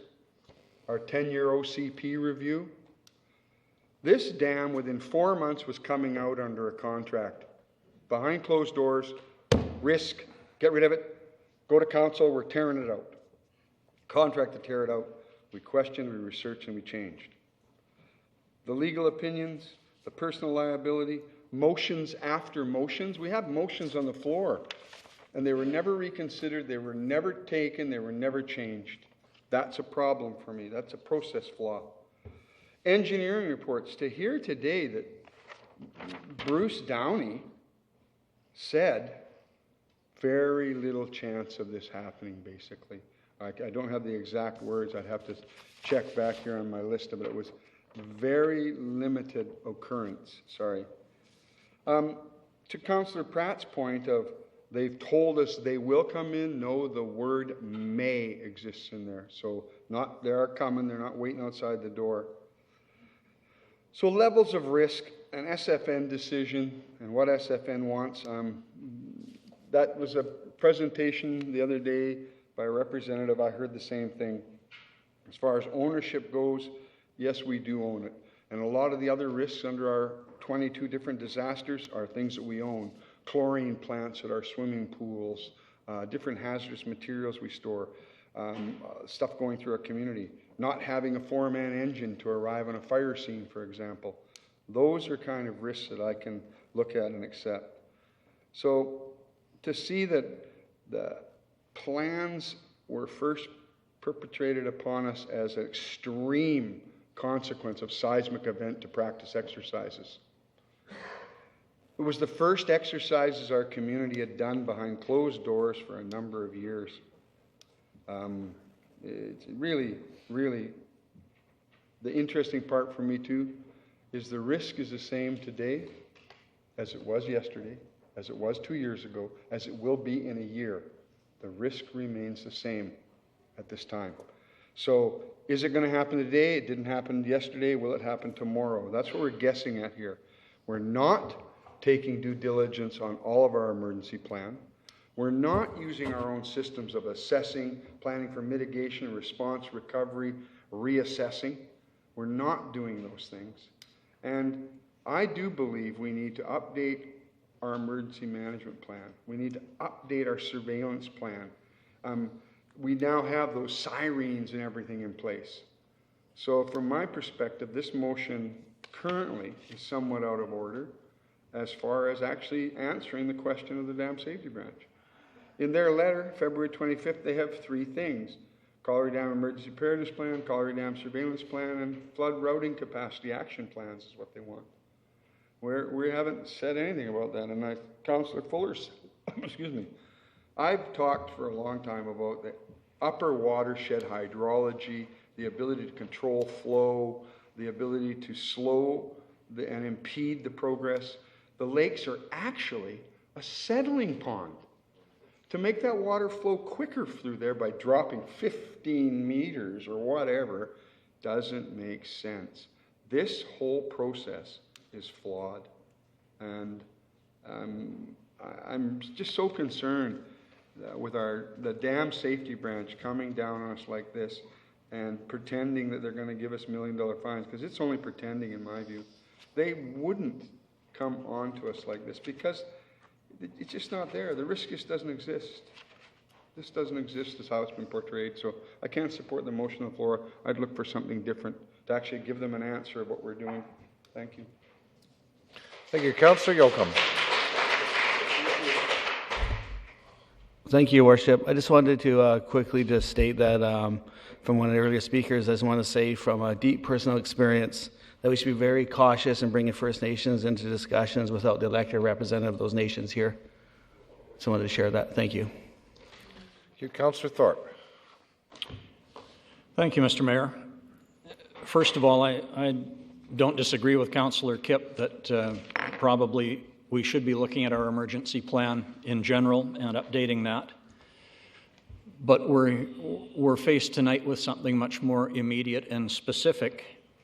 Councillor Bestwick has suggested a couple of options, and my understanding is that those options would be more expensive than what is involved in this motion. And I'm referring to overtopping or deepening the existing spillway. So I could stand to be corrected on that, but my understanding is the motion of the auxiliary spillway is less expensive than either of those options. Councillor Fuller says, and I can't disagree, that some of this process has been based on guesses. But what is not a guess is the fact that the provincial government has gotten involved, and they have given us a deadline and a directive. And we as individuals at this table might be comfortable with defying that or ignoring it. But I think we also need to remember that we're not here as individuals. We're representing the citizens of this city, nearly 90,000 of them, and we have to do what we think is best for those citizens. If we do not comply with this provincial directive, like it or not, we do leave the city open to possible ramifications, possible fines. We might think that that is likely. We don't know, but the possibility is there. I cannot believe that the economic business leaders of this city would want us to compromise our relationship with the provincial government.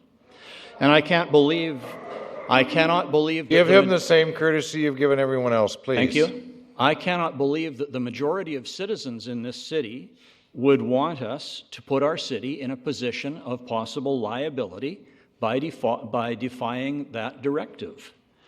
I think a failure to comply with what we have been directed to do and the deadline we have been given would be irresponsible.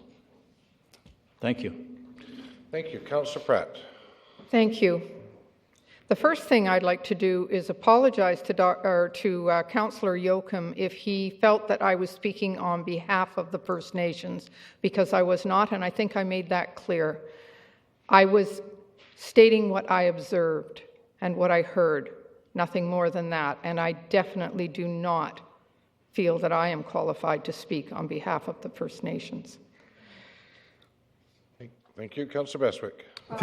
Oh, all right then. Carry on. I have 3 points, sorry.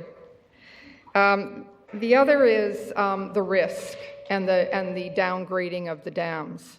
That downgrading was contingent on that spillway. It wasn't in and of itself separate. They downgraded because we were going to put the spillway in. Let her make her points, please. And thirdly, the motion is definitely in line with what the Dam Safety Board has asked us to do, which is to select an option for remediation, prepare and submit to this office, etc., prepare and submit to the office a revised conceptual plan, implement both revised plans. It definitely is in line with what they have asked us to do. Thank you. Thank you. Councillor Bestwick. thank you. Not to belabor the point, but just to Councillor Thorpe, in relation to the expense or the cost associated with raising the walls and not deepening the spillway. So I'm not my suggestion is to raise the walls. So this is all about flow control. So if you raise the wall, if the water's coming over, raise the wall by a foot. Lock blocks, impermeable solution on it, so it can't be penetrated. And then the water will flow down that way and go into the spillway. And then we raise the spillway with lock blocks or whatever would work. So it's not about deepening the existing spillway to make it deeper. It's about raising the walls so that it can accept more water coming down the spillway. When we've raised the dam wall, it will steer the water to the spillway. It's all that's it. That's it. Thank you. Councillor Kipp. Yeah, I just want to say that by defying the order, I get the point that if we defy the order, it's like doing nothing again. And that whole pretense of doing nothing seems to arise from that statement by saying, oh, if we defy this order. Nobody, I believe, here wants to defy, and it's not an order. We've heard that it's real close, a couple steps away, but it's not really an order, is what we've heard. But they're real close. So, you know, like, I might get caught for speeding, but I'll pay the fine when I actually get the ticket, right? So, for me, it's not a point about defying, it's about giving them a reasonable, cost-effective, community-based decision that meets the needs of risk management, social equity, environmental concerns, governance, and operations, so that our staff can maintain, manage, and survey the dam and have good surveillance on it, so our community can continue to have an environmentally sensitive place to do culturally, socially significant things like fishing, swimming, hiking, breathing fresh air, and then accept the risk calculations. Our city doesn't have a current hazard vulnerability risk assessment. You're getting picked off one at a time. Water treatment, 100 million maybe. Sewer plant, different organization, 80 million. Dams, you gotta step back. The government at every department can't continue to come at us, especially when we're looking at core service review. This is a time, not a time-sensitive issue, with a drought coming this summer maybe, with the fisheries window, with everything we've done. 2 years has not passed since staff wanted to tear this out. And as I've said, man, it can take a year to get a plan through the city for a building. And this is just going at a pace again that defies logic. It isn't logical. I do not understand what this and why this has got to this point. And that's where I go back to. We have to put all the paper on the table and investigate all the little paths of critical path and how things went to see how we arrived at these decisions. Because we're getting pushed and forced into a decision that's untenable is ridiculous in my mind. So to say the risk wasn't downgraded, no, it was downgraded, and it was because of the actual assessment of the dam. Didn't contingency on the spillway being constructed. They did probability likelihood and reduced the risk. In 2013, they changed the model of assessment. Or was it 2014? Toby, you're shaking your head. Your Worship, the dam safety section has said they'd lowered the middle dam to high and the lower dam to very high. And they also said if we don't follow through with the remediation plan, the middle dam will go to a very high instead of the high. So they said it was contingent on the remediation plan. That's what they've told us. Thank you. We're trying to get details, sir. Thank you. Councillor Hong. Thank you, Your Worship. Just a comment to Councillor Thorpe's comment about the business community. Well, business community came to us a month ago saying that they want zero tax increase. Now we're asking to spend up to $6 million, which is equivalent to a 5% tax increase, translated into business, which is a roughly 13% tax increase. They did come to us. They told us they want a tax break. And us spending money on the dams, I think, is kind of going opposite of what they want. And I'm sure that, where we try our best to reduce our taxes and having this cost that isn't budgeted is going to directly be affected with increases of taxes. And the business community has spoke that they don't want taxes. And I'm listening to them. Thank you.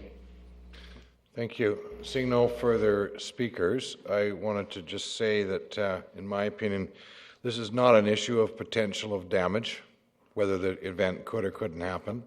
This is about following regulations. Number two, they've basically said to us that you need on that river to be able to accommodate 155 cubic meters a second. They've said that you don't come anywhere close to it, so you have to. However, on the recommendation on the motion where it reads to install an auxiliary spillway, I can't support the motion based on the fact that I believe that it's the most intrusive. I can't support it based on the fact that it has, it notes quite a very wide divergence of cost, $3 to $6 million. I could support sending staff back to ask for expressions of interest because there may be other opportunities out there, as Councillor Bestwick has mentioned. So rather than the word install, go for an expression of interest. There are many unanswered questions, including construction access, site clearing requirements, cofferdam construction, excavation, and other construction impacts. While I can't support this one, I can support number 2. So I'll be voting against this one. I'll call the question. On the item that's on the floor now, which has been moved and seconded to install an auxiliary spillway for the Lower Colliery Dam and provide a plan for the Middle Colliery Dam that complies with dam safety regulations plus ensure deadlines and requirements outlined in the Controller of Water Rights letter dated 2015, February 25th are met. Call the question. All those in favor? Opposed? Councillor Fuller opposed, Councillor Kipp, Mayor McKay, Councillor Bestwick, Councillor Yoakum, Councillor Hong are opposed. Now, do we have a mover and a seconder for item number 2? To pursue the Labyrinth Spillway or overtopping option instead of the auxiliary spillway noted in one above. Do we have a mover? Well, I'll move it. Do we have a seconder? Second for discussion. Second for discussion? Councillor Yoakum. No. Wishes to speak? No? No? Any discussion on number 2? Councillor Pratt. So the Labyrinth Spillway was the option that the technical committee came forward with, is that correct? One of the 2, yes. Thank you. And what is the cost of that? What is the estimated cost of that, if I could ask the staff? 8.1 million. 8.1 million. And Thank you. a point of clarification, please. The motion you brought forward, Your Worship, it's an either or in number 2, so it would be one or the other. and I recognize you're bringing it on the table for discussion, but if you were going to give direction to staff, it would be to say either the labyrinth or the overtopping. Or an option. So we're going seriatim, and that's number 1 or number 2. Number 1 has been defeated, so now we get into number 2. So then we can go pursue the labyrinth or the overtopping option. So perhaps we need to do this seriatim then. Is that what you're suggesting? Yes. Okay. So for the clerk, can we break this in 2? Yes, if the mover and seconder agree, Okay. then you can, yes. Right. Well, I was the mover, so I'll propose that. Seconder was Councillor Kipp. So I'll put it in the first one, which is pursue the labyrinth spillway instead of the auxiliary spillway noted in 1 above. Is that correct? That's correct. But the other conditions in option number 1 still apply that regarding the middle dam.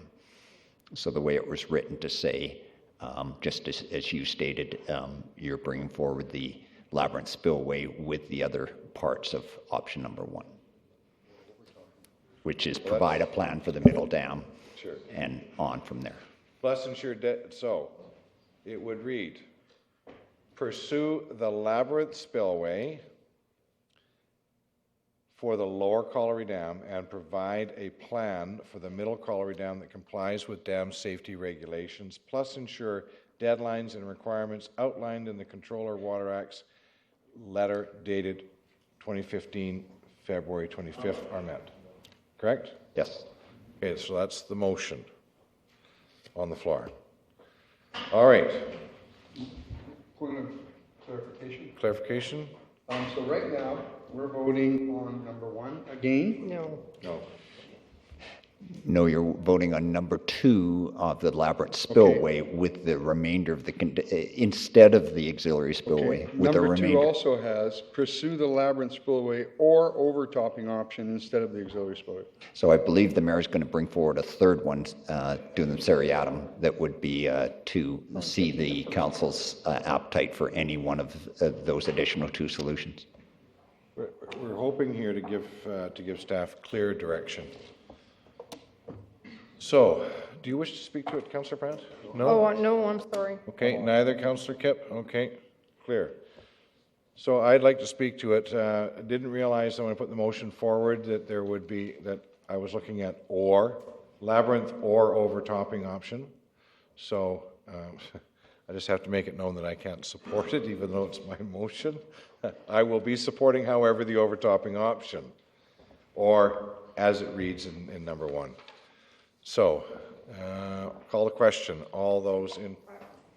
Sorry? I'm sorry, I did not understand what you said. Okay. I thought it was to include the first part. Pursue the labyrinth spillway and provide a plan for the middle Colliery Dam. Right. Okay. That's the motion. It has nothing to do with the overtopping. That's correct. Your Worship, it might help for you just to withdraw your motion and put a new motion on the floor if the seconder agrees. Okay. I agree. Withdraw the motion. Okay. New motion. And I'll read it here. Pursue, well, okay, so it doesn't look as though that's going to, so I'm just going to drop that. Pursue the overtopping option for the lower Colliery Dam and provide a plan for the middle Colliery Dam that complies with dam safety regulations, plus ensure deadlines and requirements outlined in the Controller of Water Rights letter dated 2015, February 25th are met. Got it? Any speakers to that motion? We need a seconder. Okay. Okay, I'm putting the motion forward. Do we have a seconder? Seeing none, motion fails on no seconder. Thank you. Do we have any further motions to put forward? Councillor Fuller. Okay, as I said, part of the reason why I'm here is to actually bring forward this third motion. If you want to pass those down, I'll give Mr. Swaby a copy.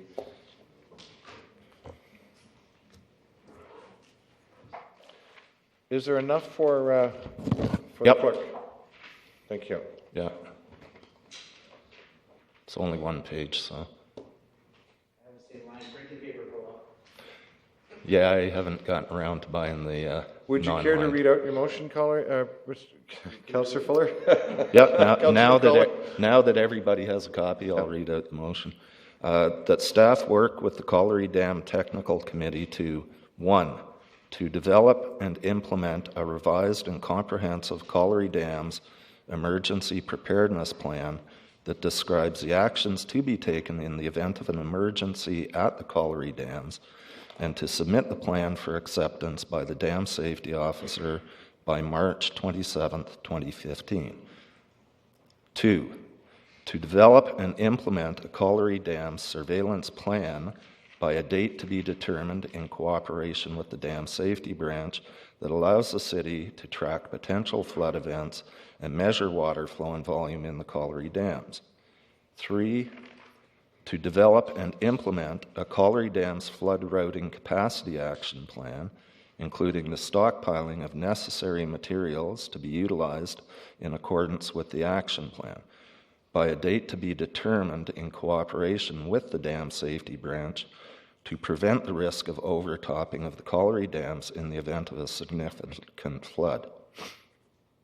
And 4, to confirm with the Dam Safety Branch Controller of Water Rights that the combination of a revised and comprehensive plans listed below provides an acceptable approach to issues identified in his letter of February 25th, 2015. A, Colliery Dams Emergency Preparedness Plan, B, Colliery Dams Surveillance Plan, and C, Colliery Dams Flood Routing Capacity Plan. And 5, that correspondence with the Dam Safety Branch Controller of Water Rights is forwarded to Mayor and Council prior to being sent. Second the motion. So we have a mover and a seconder. Mr. Swaby. So, Your Worship, I would just like to advise Council, something you already probably know, but due to the dam safety letter, they've already actually identified that this would not be acceptable. So I don't know in what way Council would expect that we could have a solution that would meet their needs. Thank you. Councillor Fuller, do you wish to speak further? Well, I was going to speak to the motion. I mean, this motion in no way stops us from doing other stuff in the future. I mean, there are some good ideas out there, but we can do them on our own time. We can find out the costs and the exact costs before we do them. We don't need any more planning, etc., that comes up with supposition and guesswork. This motion, I believe, actually does meet the needs of the Dam Safety Branch and is well worth following through on and submitting to them by the deadline date. It can be done. Thank you. Councillor Kipp.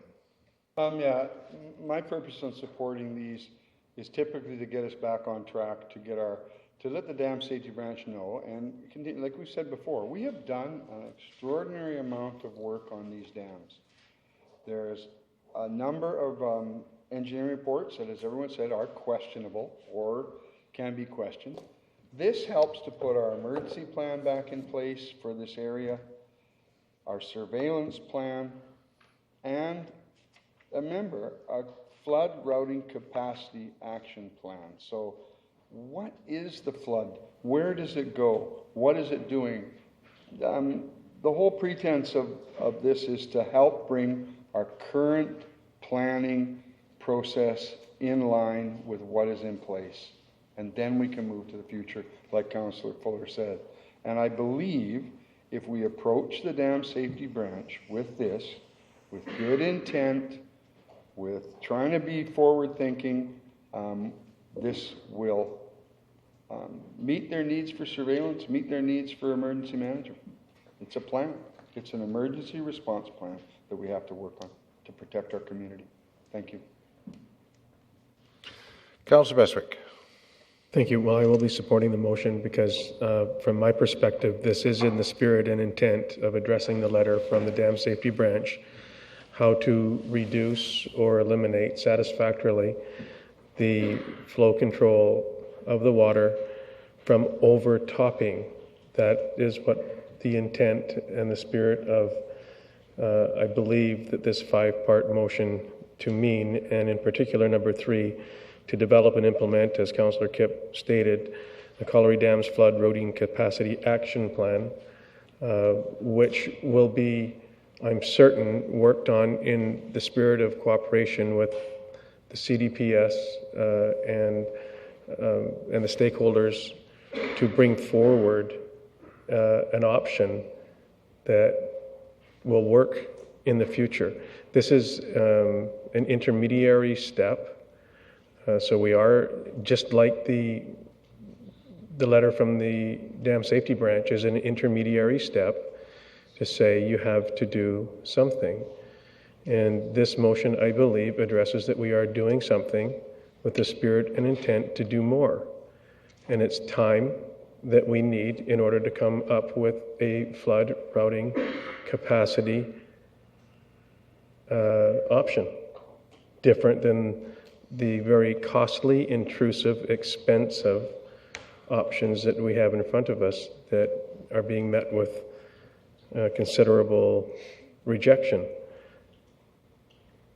I am confident that the 75 feet of dam that we need to increase in height and the spillway that we need to increase wall height is very doable with an emergency team and plan, and the resources and equipment that we need to respond accordingly. So I think this motion touches on all those things, and I think that we'll make good progress, and we'll do the right thing. And when and I'm just going to go off on one little tangent here. I've sat here for 9 years and wondered what the hell sustainability is, because I've never been able to understand what sustainability means. And I was with a very wise person just on last week. I asked her that question, and she looked at me straight in the eyes and she simply said, sustainability is do the right thing. That's it. Do the right thing. For me, this is the right thing. Thank you. Councillor Hong. Thank you, Your Worship. Just a question to Councillor Fuller.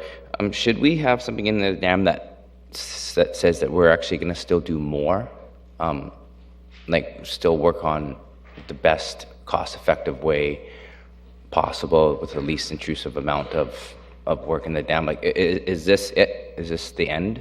Like, or should we put that we're going to be actually continuing forward? I don't think we really. Oh, sorry. Yeah. Go ahead. Yeah, I don't think we really need to add that to the motion. We could add that to the letter. Yeah, that's what that we would send to the dam safety controller, water rights, the dude, whatever. You know, so, but I don't think that needs to be added to the motion. Okay, I just wanted to make sure that was going to be added to the letter, that I didn't think this was going to be the end all of all things. I just wanted to make sure that they know that this wasn't all we're going to do. Thank you. Thank you. Councillor Fuller. You just had me. Oh, I'm sorry. Councillor Hong. Sorry. Are you finished? Yes, I am. Thank you. Great, thank you. Councillor Fuller, you're next on the speakers list, actually. Well, geez, do I want to speak just to be heard? No. Well, I'll take you off the speakers list then. Thank you kindly. Councillor Thorpe. Thank you, Mr. Mayor. I would be prepared to support this motion if I felt confident that the Dam Safety Branch would accept this. And I'm hearing from staff that they feel that they would not. So could I ask for clarification on that through you to staff? So, Your Worship, I'll start and then Mr. Seward can add in anything. And it actually relates a little bit to part 4 and 5 to make sure that I have clarity on what Council's expectation is. Typically what would happen tomorrow, I would write the Dam Safety Branch and provide the motion that's passed by Council. So we would hear back in very short order whether they believe this met the intent. I can only give you the advice I think I'm going to hear based on understanding the letter that they wrote and having conversations with them about where they're at. And this does not meet the intent of their letter, and I don't think we'll receive any correspondence back that is favorable. Thank you. Just 2 points to follow up. Is one, we do have a lower and middle dam emergency action plan in place today that was revised in October of 2014 after we received the information on seismic, so it was revised to reflect that. So yes, we would send that copy to the dam safety section. The second point is the dam safety section has said in their letter is they want a remediation plan consistent with what council committed to in 2013. And this is not a remediation plan. This is a plan for monitoring safety and what have you. And secondly, I think there will be a number of questions regarding a Colliery Dam flood routing capacity action plan, because what I'm hearing is lock blocks and sandbags would be brought in, stockpiled in case there's an event come up. And as we experienced in mid-December, when that event comes up, it's very bad conditions. It's very difficult to mobilize and get things in place as the water capacity comes in very quickly. And secondly, there clearly would have to be a design for that could withstand the water flows, and things such as lock blocks and sandbags are used certainly along riverbanks to prevent overflowing, but they're not used in a dam situation, to my knowledge. Your Worship, the final thing was there was some side comments made about we'll include certain things in the letter about future work, and it's very important that you be clear in your motion what you want staff to do. So if you would like something to deal with continued work, then please amend the motion and put it in. We want to provide dam safety with the motion of council and your intent. Thank you. Councillor Thorpe, any follow-up? No, thank you. Okay, thank you. Councillor Yocum. Thank you, Your Worship. If I may suggest that we have an MLA in the room this evening who I believe has had conversation with the government. If I would like to suggest, with council's blessings, if the MLA Routley is open to sharing some conversation you may have had with the minister on this topic, because all information right now is key to make a sound decision. So I'd like to suggest that, Your Worship. Can I get some legislative advice here? That would require a motion, am I correct?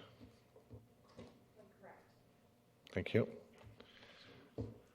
So that's outside of our procedure bylaw, so I would suggest that we can make the motion. Councillor Bestwick has suggested that he's moving that motion. Do we have a seconder? Did you say that? I'm so moved. Great, thank you. Seconder? Second it. Seconded by Councillor Yocum. Yes. There is a motion on the floor. We have to table the motion before you hear the delegation. Then let's table the motion and hear a delegation. So I would expect, if I know who you're talking about, knowing the only, it would be MLA Doug Routley that we're requesting. I move to table the existing 5-page motion. Put to the table until we relift it from the table after hearing the delegation. Thank you. Seconder. All those in favor? Opposed? Seeing none. Carried. Now the motion for Councillor Bestwick, has that been voted on? I so move that we allow MLA Doug Routley to approach council on the topic as discussed. Thank you. Seconded. All those in favor? Opposed? Carried. Please.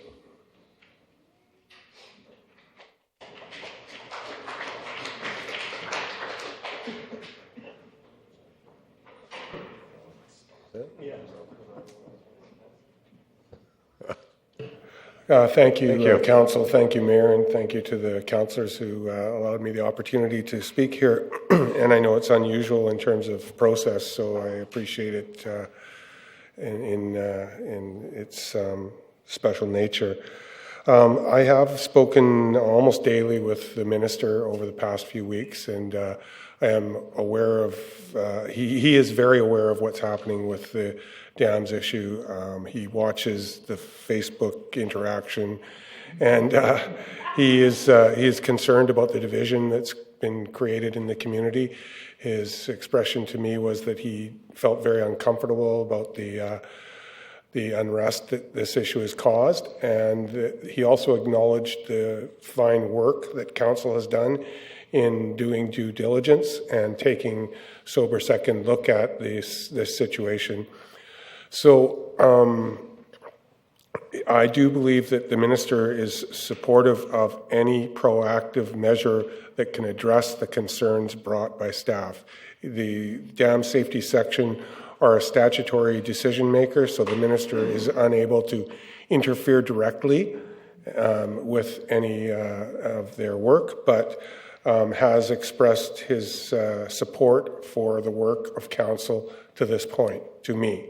And I would like to express that to you, that I also support what has happened here. I think that the council over the past few years, the previous council and this council, have exhibited extraordinary patience, responsibility, and diligence. And I am most impressed by the council's decisions so far. I feel that they are upheld by reason, but also by a sense that the council is leading in a way that I consider to be a fine example of democratic responsibility, that we are collectively listening to the stakeholders and assessing things and making the best decisions, leading in the interests of Nanaimo and its residents, its taxpayers, and its environment. So I would like to personally commend council for all the steps that have been taken to this point, and encourage council to have the confidence of your convictions, have the confidence that what you are considering is being done with responsibility, and will grant you the security of integrity before any judgment. So I would encourage council to make a decision that they feel meets those responsibilities to the people they represent, and I will do whatever I can to support council's decisions and my representations to the government and to Minister Thompson. And I am very confident that Minister Thompson is a committed individual, an honest and forthright person, and is in support of council and the steps that you've taken thus far. And I can't express enough my respect for the people around this council and the work that you've been doing. And I will do whatever is in my power and ability to support you. Thank you. Please don't leave the podium yet, MLA Routley. Please, we've got a question. Oh, you don't? I do have a question for you. You stated that that these are statutory regulators, that the minister will not interfere with their statutory responsibilities. Can you explain to us exactly what that means? The minister, it would be inappropriate for the minister to interfere in any way politically with a statutory decision-making process, but the government writes the rules and the government writes the regulations. So if it came to, if push came to shove politically, the minister does have certain powers that could be exercised, but interfering with the statutory decision-making process would be inappropriate. And his words to me have been such that he is working to have staff reach a decision that is appropriate and satisfies the work that's being done by Nanaimo City Council. And his concern, in fact, was where the problems were being originated, whether it was from his staff, from dam safety section, or other players. So this is the concern that's been expressed to me by the minister. but at the same time expressing to me his support for council, and has essentially said, what can I do to help? Thank you. Do you, in your learned, in your opinion and experience in reading motions, do you believe that this meets the direction we've been given by the Dam Safety Branch right now, this current motion we have on the table? Well, I don't have the experience that you as councillors have in your own process, but it seems to me that it meets the intent of what the Dam Safety Branch has demanded, that there be a response. I think that there's been a misunderstanding somehow, communicated, that somehow it's been communicated to the Dam Safety Section that there may be an intention to do nothing. And I think, from what I've heard from councillors and from all of the work that's been done so far, is that doing nothing was never an option for anyone. It was doing the right thing, to borrow the words of Councillor Bestwick. Doing the right thing is the issue. And I found my own expression to Mr. Thompson was that here we have a situation where the provincial government made a flawed judgment and imposed risk assessment on the dams that was inappropriate. If this council had not stepped back and reassessed that, and they had not done the due diligence of studying the dams, millions upon millions of dollars would have been spent, the park irreparably damaged, the fish habitat downstream potentially permanently damaged, all based on faulty assumption. It was only the work of this council and the members of the community that pointed out the fact that the government had erred in their original assessment of the dams seismically. So my expression to Minister Thompson, which he in fact agreed with, was that it seems ironic then that the body that was so mistaken in the first place should now turn around and threaten to impose penalty upon the body that in fact, through good work, discovered that flaw. It doesn't seem fair, and it seems illogical. So I think that, the only way that this council could be faulted is if you were to do something rash and without consideration, like follow the original recommendation of the Dam Safety Section.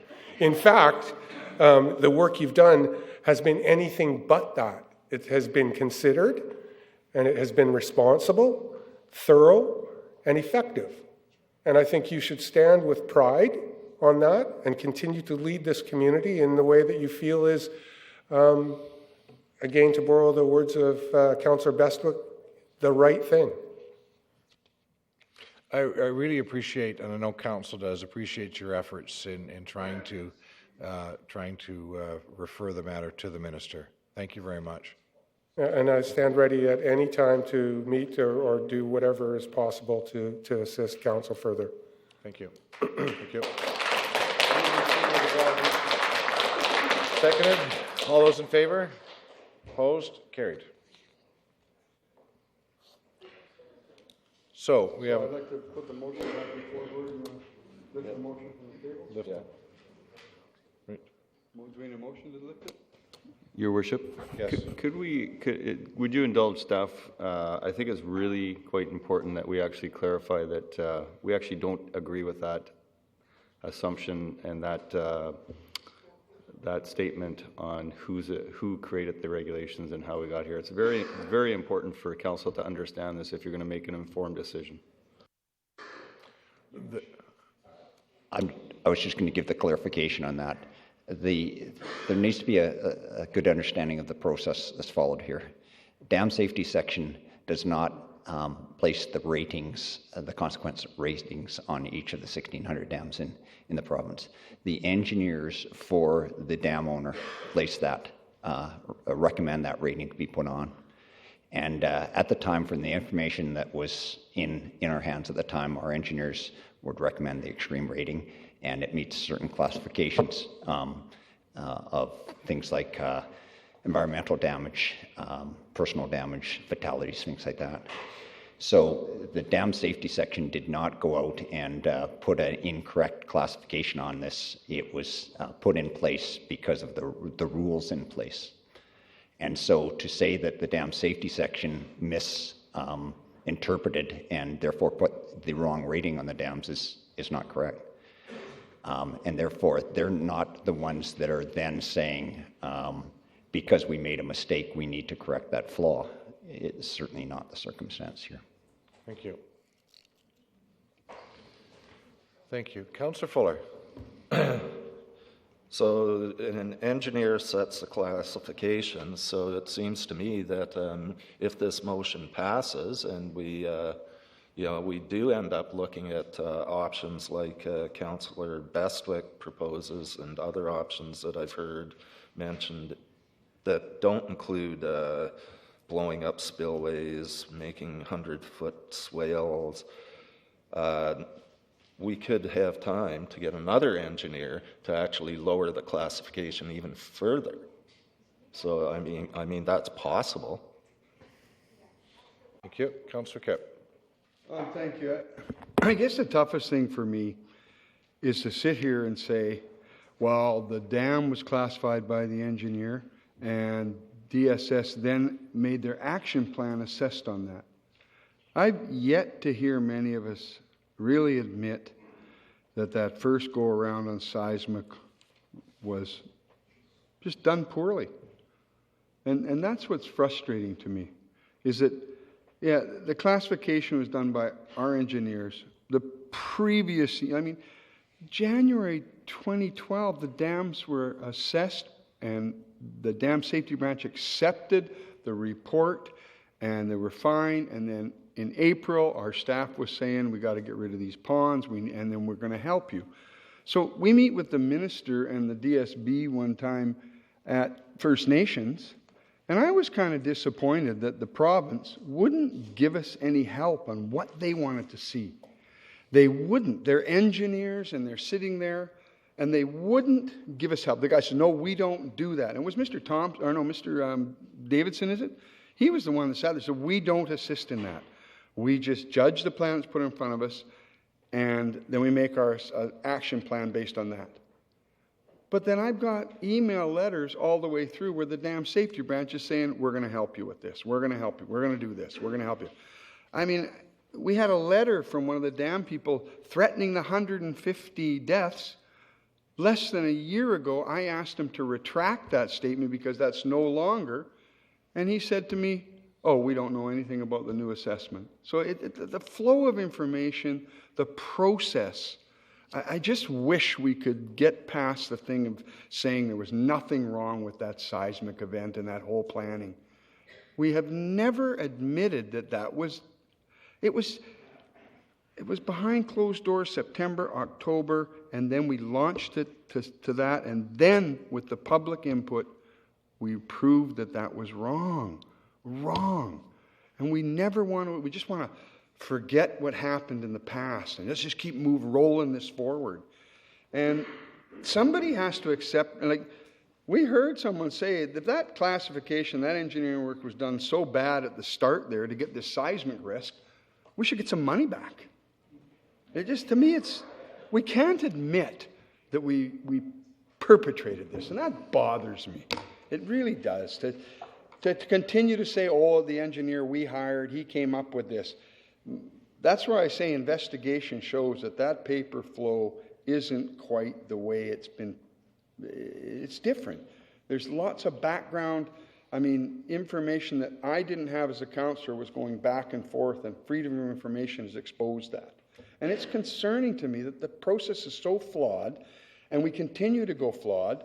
Our decision is questionable. And this process has been flawed. It's just flawed. In September of 2013, Council said, step aside, start this process again, go forward with the committee, and we spent 9 months with the engineer going forward with the committee. The results, not everybody agreed with, but there was detailed assessment done by that engineer, and there has, to my knowledge, not been any question of the findings of those engineers. There's certainly been a lot of debate, but those engineers, Golder that we hired, did enough study by drilling to determine the seismic it could be decreased. No one up until then could determine that without drilling it. But council gave us direction to go ahead and do that work, and the process in the last 18 months is very documented and very much following what council has requested. So for the past 18 months, it's been a very open process, and that's what council asked. Again, people don't necessarily agree with the results, but it's certainly been a process that everybody's heard, and all three members of the technical committee agreed that Golder's input has been excellent throughout this process, and they're very professional and well respected as very good engineers. Thank you. Councillor Kipp, did you want to? Yes, I want to respond to that. Before the drilling was done, that was when the Colliery Dam Preservation Society spent the extra million point whatever. But prior to that drilling, staff accepted that the dams would fail, accepted that it was catastrophic, did no research to actually ground-proof it, and that's disappointing. You just accepted, and in those reports it says they didn't always do site investigation. They, in fact, referred to old information, surveys.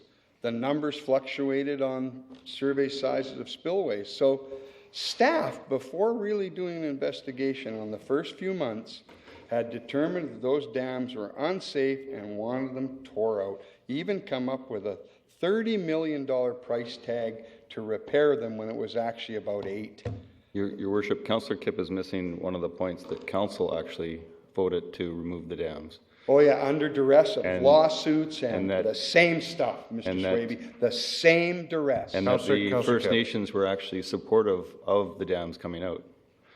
And so the information may not have been as complete as we need it to repair the dams, but there certainly was enough information to understand council's desire to remove the dams. A point of that, SFN typically says, and a lot of watersheds are rehabilitated and dams removed in places like Saskatchewan, where they have, I think it is, 6 watersheds in the whole province. And they need that fisheries, and they need to get them up into the upper reaches. SFN also came forward after not being informed of our previous decision and asked for public to be involved and some input. So to say that SFN just agreed with the removal, I think is a bit of a misnomer, because they came forward to stop us from removing it. Okay, so. No. So, Councillor Fuller. I'd like. Thanks. I'd like to make a motion to bring the tabled motion back to the table. I think that's already been done, is it not? No, it hasn't. Okay, bring it back, certainly. Second. You wish to speak on it? No, I'm good. Okay, thank you. It's back on the table, so. Bring it back up on the table. So, all those in favor? Opposed? Councillors Pratt and Thorpe. Ladies and gentlemen, while all of the delegations were at the podium, not one person at this end of the room laughed at any of you. Please. Nobody laughed, nobody jeered, nobody booed. Please. Councillor Bestwick. Well, the vote has been taken, correct? I was just going to extend this similar point of privilege to former chief of SFN if he wished to address on any matters given on this topic, given this sensitivity of its nature and the importance of the and significance of actuality and fact and not any guesswork, and who was a participant in the previous council's process, and that's former Chief Doug White is with us, and I'm not certain if he would like to address council or not, based on the comment that was just made previous to the to the vote taking place. Councillor Bestwick, I believe Councillor Yocum made a statement a little while ago about not speaking for the SFN, and I've got a real concern with inviting the former chief up when the current chief is not here. I respect that. I would, thank you. In context, the conversation was around the timing of former Chief Doug. So, but obviously you don't want to hear Doug's view, so I'm good with that. I didn't say that. You wouldn't have said that then. Pardon me? Nothing. Thank you. Any further discussion on the motion that's been brought back to the table? No. On the motion itself? No, we brought it to bring it back to the table. To reconsider, we brought it back and voted against to bring it back to the table. It was taken off the table. Right. Correct. So now now it's the motion itself. So I do have a question for Councillor Fuller with respect to the motion, and that was: did you listen to the tape of last Monday's meeting with the Colliery Dam Preservation Society? It was Friday. No? On the Friday meeting? No. I've got it on Monday the 9th. Yeah, I did listen to parts of it. Okay. I haven't listened to it in total, but I have listened to parts of it. Okay, so on item two, with respect to that, the first item that you state that you have on the first line is that staff work with the Colliery Dams Technical Committee. Now, if I'm correct in that listening to that tape and being witness at the meeting, the technical committee had completed its work last June or July, and that the Sunema representative, Raymond Lamont, at this meeting of the 9th, made it very clear that they were not prepared to go into any new process. How do you intend, or how do you expect, how would you advise that we would address that part of your motion? It's a really good question, but I would actually broach it to them again. Because they were involved, they should be involved. If they choose not to be involved, then that's a choice that they would make, not that we would make. Then based on your motion that staff work with the Colliery Dams Technical Committee, if they refuse to attend a reestablishment of the technical committee, how do we proceed forward with your motion? We proceed forward with the motion. I see. Thank you. So in that case, I cannot vote in favor of it. On July the 8th, 2013, there was a motion that was put forward that I believe was an 8-1 in favor vote to respect the rights of the Sunema First Nations under the Douglas Treaty to manage the fisheries, and I cannot support going without them on this motion. Councillor Hong. Thank you, Your Worship. Well, I think this was where I was getting to the question. There's going to be more to this because at this stage right now, I understand what you're saying, that SFN will not entertain any other options than a spillway. Maybe we can come up with a better spillway. This motion doesn't address the end result, and I think this motion, that's why I asked, does it just kind of get us back onto the table, request an extension from the dam safety branch, and continue forward with our discussions with our stakeholders on what the next viable option is, because I don't see a conclusion in this motion, and that was the first question I asked. It didn't say like this was the end all of all solutions. I think it was to kind of give us an extension that we're going to still proceed with the solution. That's what I gathered. Thank you. Thank you. Councillor Fuller. Yeah, I was going to ask Councillor Yoakum what he thought of this, but it definitely does give us the option of proceeding. It does give us the option of looking at other alternatives, like increasing the height of the spillway as opposed to increasing the depth of the spillway. If you want that put into the motion, then give me some wording to put it in the motion and I would agree to it. I have something here that we could add to the motion if people are in agreement, that council will look at existing and alternative options of improving colliery dams to be implemented in the future. Thank you. I've got a staff member. I guess that's okay. Thank you. Okay, thank you. Oh, go ahead. Just a point of clarification is there has been a comment about increasing the sidewalls of the existing spillway to accommodate more water.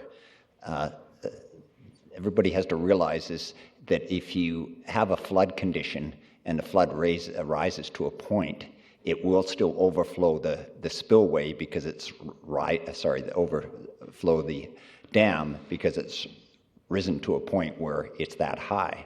Some of that water will go through the spillway, but it's not a solution to the problem that all 143 cubic meters per second can go down an enhanced spillway that's higher because it's just not deep enough. Thank you.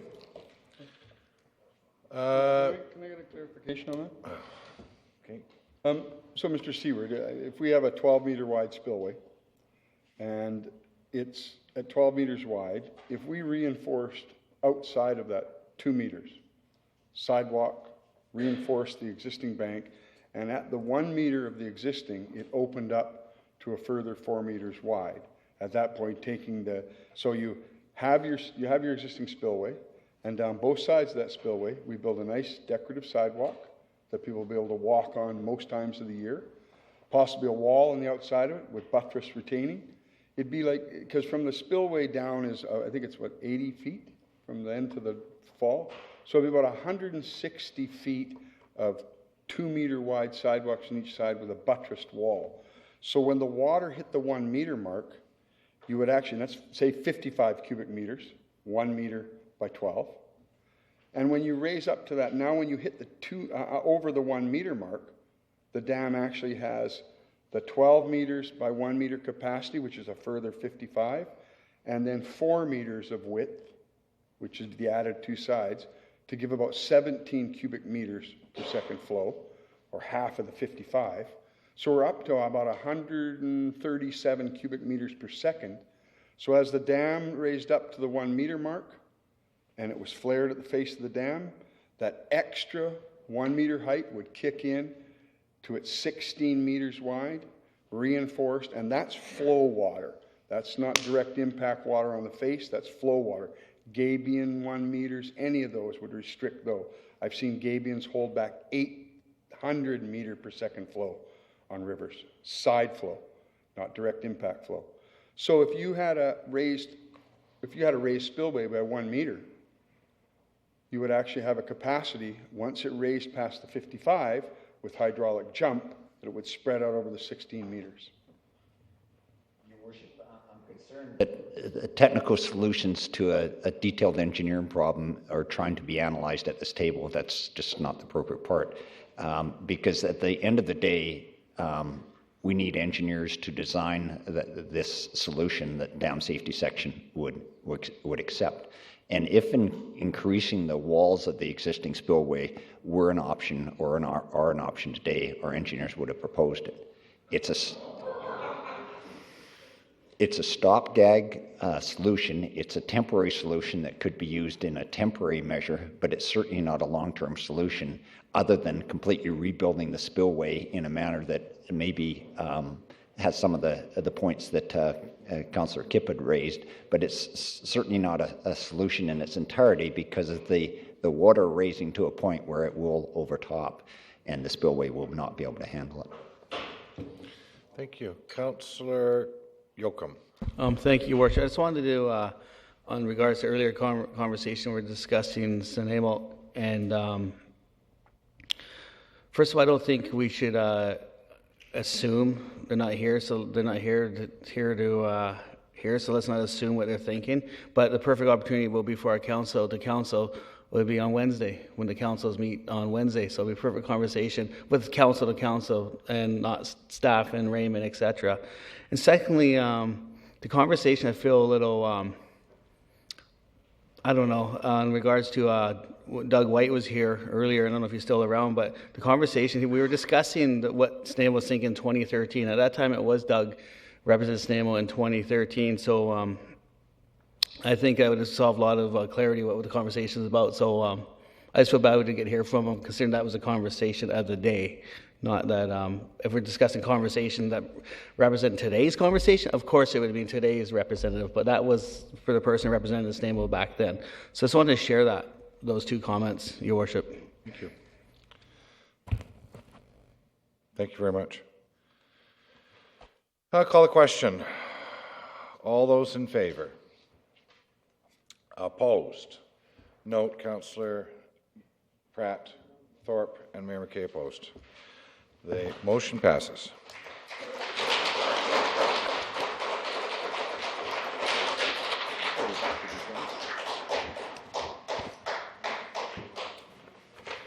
So, before we... So, Your Worship, yes. Just to be clear, so procedurally wise, I will draft a motion for dam safety with this motion. I'll send it to council tomorrow morning and send it out to dam safety, and hopefully we'll hear back in quick order before we crank up the committee. Is that acceptable to council? Certainly, I believe so. Councillor Fuller, will you be available in case any clarity is required? Yeah, sure. The motion states that correspondence with the BC Dam Safety Branch Controller of Water Rights will be forwarded to Mayor and Council prior to being sent to the dam safety. So it should come to Mayor and Council for review, and then if we have any questions or anything like that, they can be brought up and addressed. I think they've caught that. Thank you. Cool.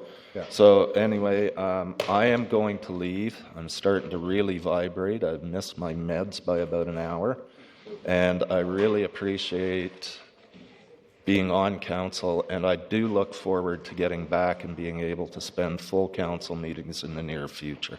Thank you very much.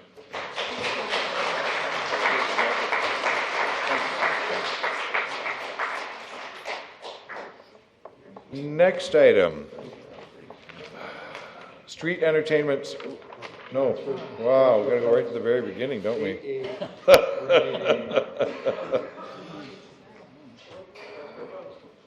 All right. Transfer funds from Local Improvement Reserve Fund to the General Fund Asset Management Reserve Fund. Ladies and gentlemen, can we please have silence in the gallery while we can try to conduct business? Thank you. Okay, so moved. Seconded. Discussion. Councillor Hall. Thank you, Your Worship. Just a question from this Local Improvement Reserve Fund of the $1.5 million. Where did it come from? And it seems like it's going to General Fund Asset Management Reserve Fund. How much is in that fund currently? Thank you, staff. Thank you, Councillor. Pardon me, Mr. Clemens. Thank you, Your Worship. This reserve fund, the original reserve fund, the Local Improvement Fund, has been around since 1964. I can't actually tell you where all of the money came from. I can tell you that none of it has been spent in at least 15 years, and there has been no plans in the next 5 years at least to spend any money from the Local Improvement Fund. This all came up last year when Council was doing a review of all of our reserve funds, and it was observed that this was not being very well used, and we agreed at the time that it would be better used as part of our asset management reserve. To answer your question, the current balance of the General Fund Asset Management Reserve is about $2.5 million, so this would raise the balance up to about $4 million. When we were doing the long-term financial planning for how we would fund our asset management expenses, we assumed that this transfer would take place and this money would be available for that purpose. Great, thank you. Thank you. Any further questions? Seeing none? Call a question. All those in favor?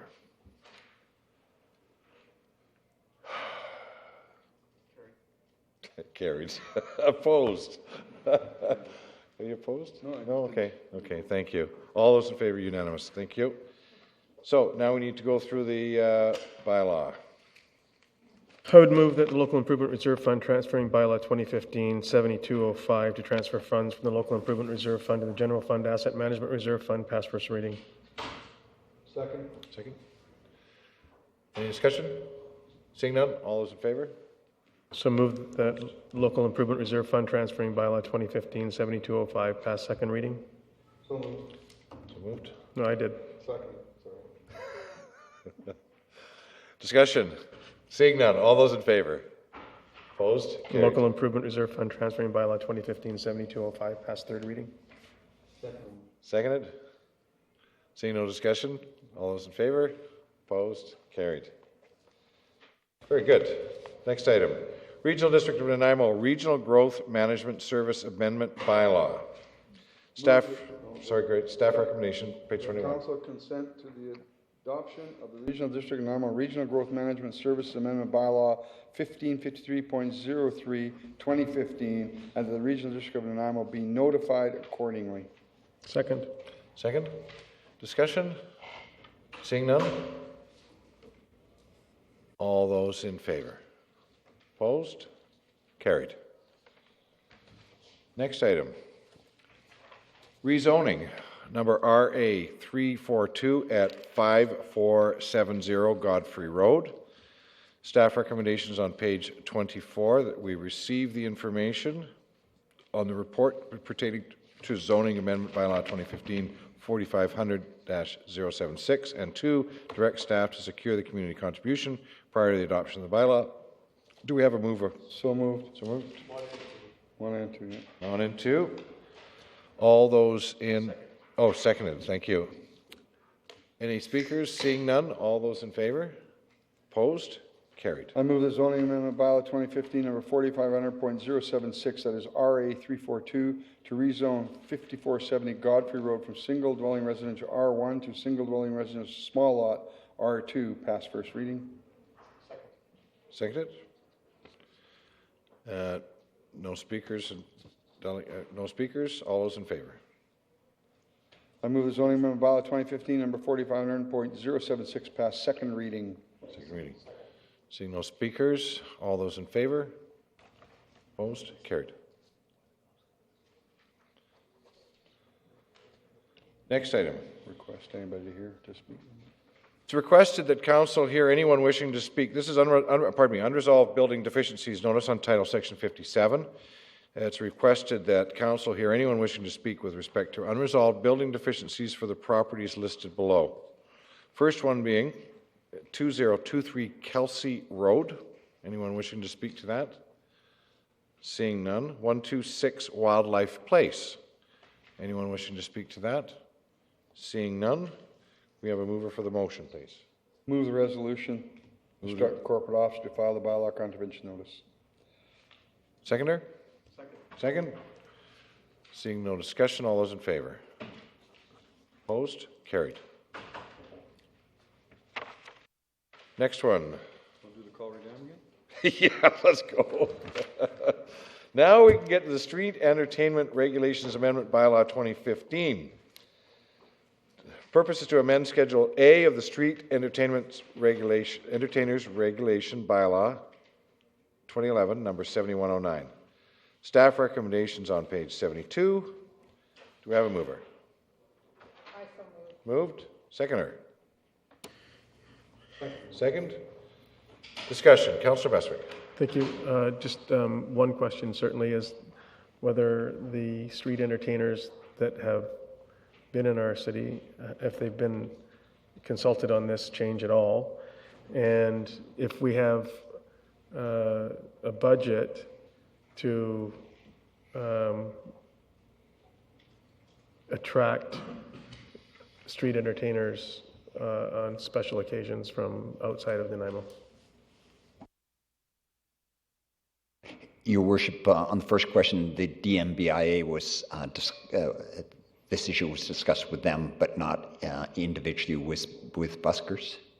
And secondly is, I'm not aware of a budget to attract buskers to our community, but I'll certainly bring back any information if there is money there. But at this time, we take individuals that come forward as for busking licenses, but don't go out and try a tract outside.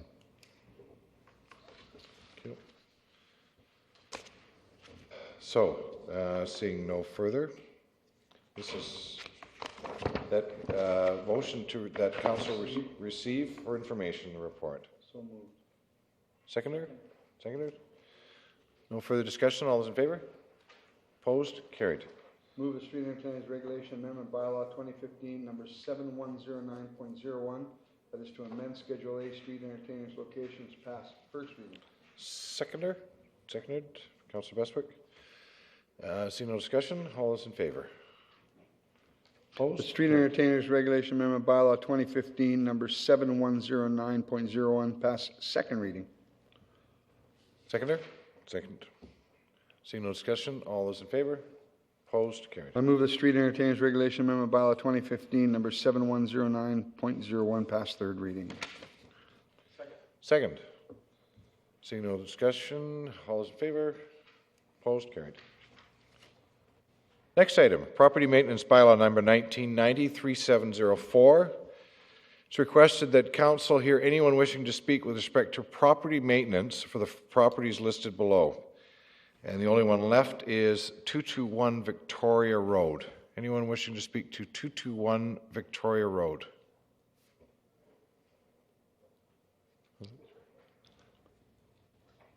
Seeing none? We have need a mover for the motion on the staff recommendation on page 77. So moved. So moved? Seconded? Seeing no discussion, all those in favor? Opposed? Carried. Now we go to bylaws. We need a motion on A. I move the zoning amendment bylaw 2014, number 4500.070, that is RA 337, to rezone 1985 Island Dieselway from I3 zone to Corridor 2 zone to facilitate a mixed-use development be adopted. Seconded? Seeing no discussion, all those in favor? Opposed? Carried. I move the zoning amendment bylaw 2015, number 4500.073, that is ZA1-52 general amendments be adopted. Second. Seeing no discussion, all those in favor? Opposed? Carried. C, move that road closure and dedication removal for Tranquil Road adjacent to 5302 Dewar Road, bylaw 2015 number 7207, to close Tranquil Road adjacent to 5302 Dewar Road, pass third reading. Second? Second. All those in favor? Opposed? Carried. Somebody else do that one. Next one. The Nanaimo Community Heritage Commission repeal bylaw 2015 number 7208 to repeal the Nanaimo Community Heritage Commission bylaw 1996 number 5159 be adopted. Second. Second. Okay. I voted on that one in 1996. To create it. No, seeing no speakers. All those in favor? Opposed? Carried.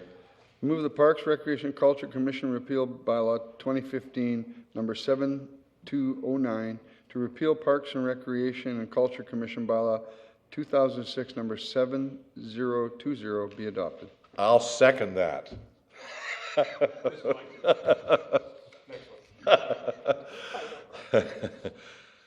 Seeing no speakers, all those in favor? Opposed? Carried. Next item, correspondence not relating to council, a report to council. There's none. Council appointments. At the special in-camera meeting council held 2015 March 2nd, council appointed Ms. Kennedy Barbosa to the Nanaimo Youth Advisory Council. Next item, notice of motion.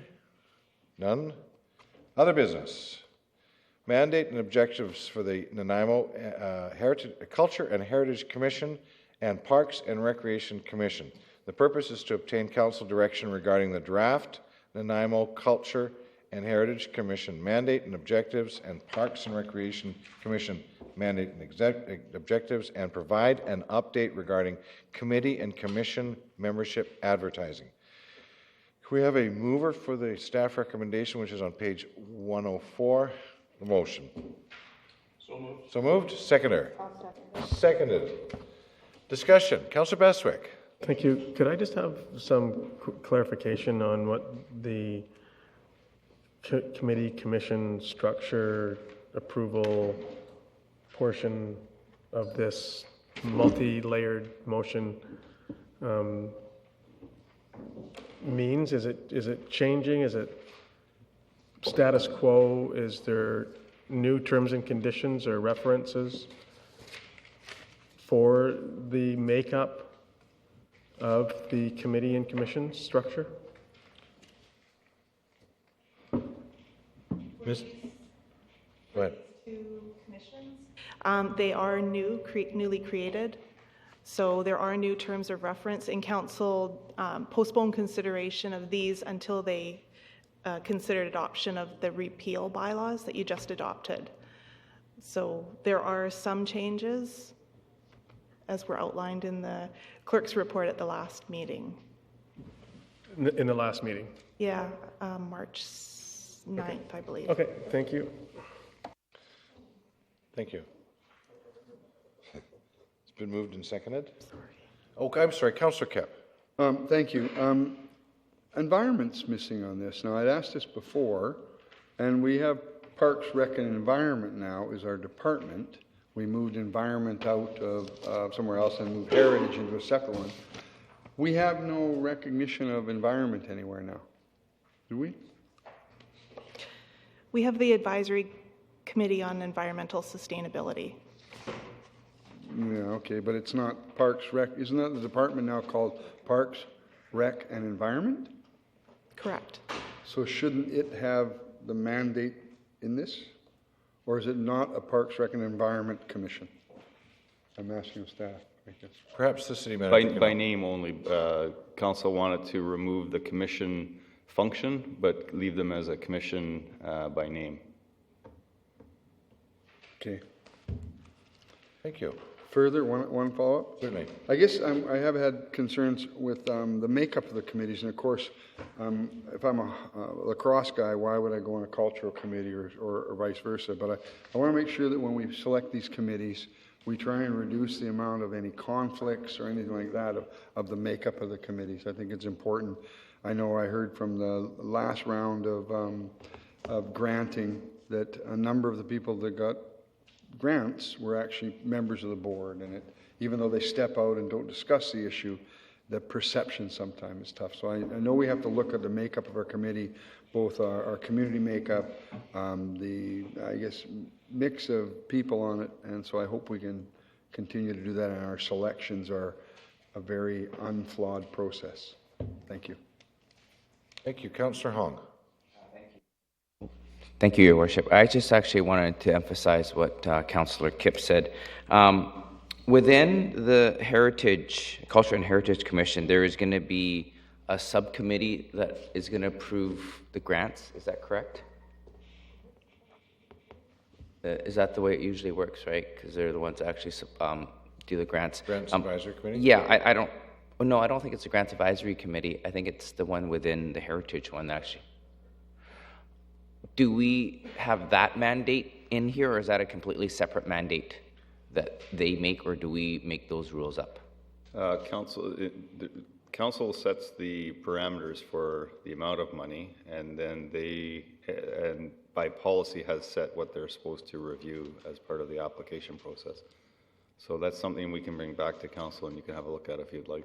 Yeah, because I actually would like to bring that back. The people that are on that committee, I want to actually make sure what Councillor Kipp is emphasizing, that they don't actually have any benefit with regards to their own society or being a member of the society. I actually have no problem with the committee, but having the actual people on that committee that are making that emphasis, I think that subcommittee should be. Your Worship, I can give some comment on that. I talked to some staff that have been involved in that for a long time, and as they've seen committees change, one thing they said is that those The people in the field of culture who sit on the grants portion of the committee are much tougher than any other people they've ever seen. They're way harder on themselves. They know all the organizations. They know the applications inside and out.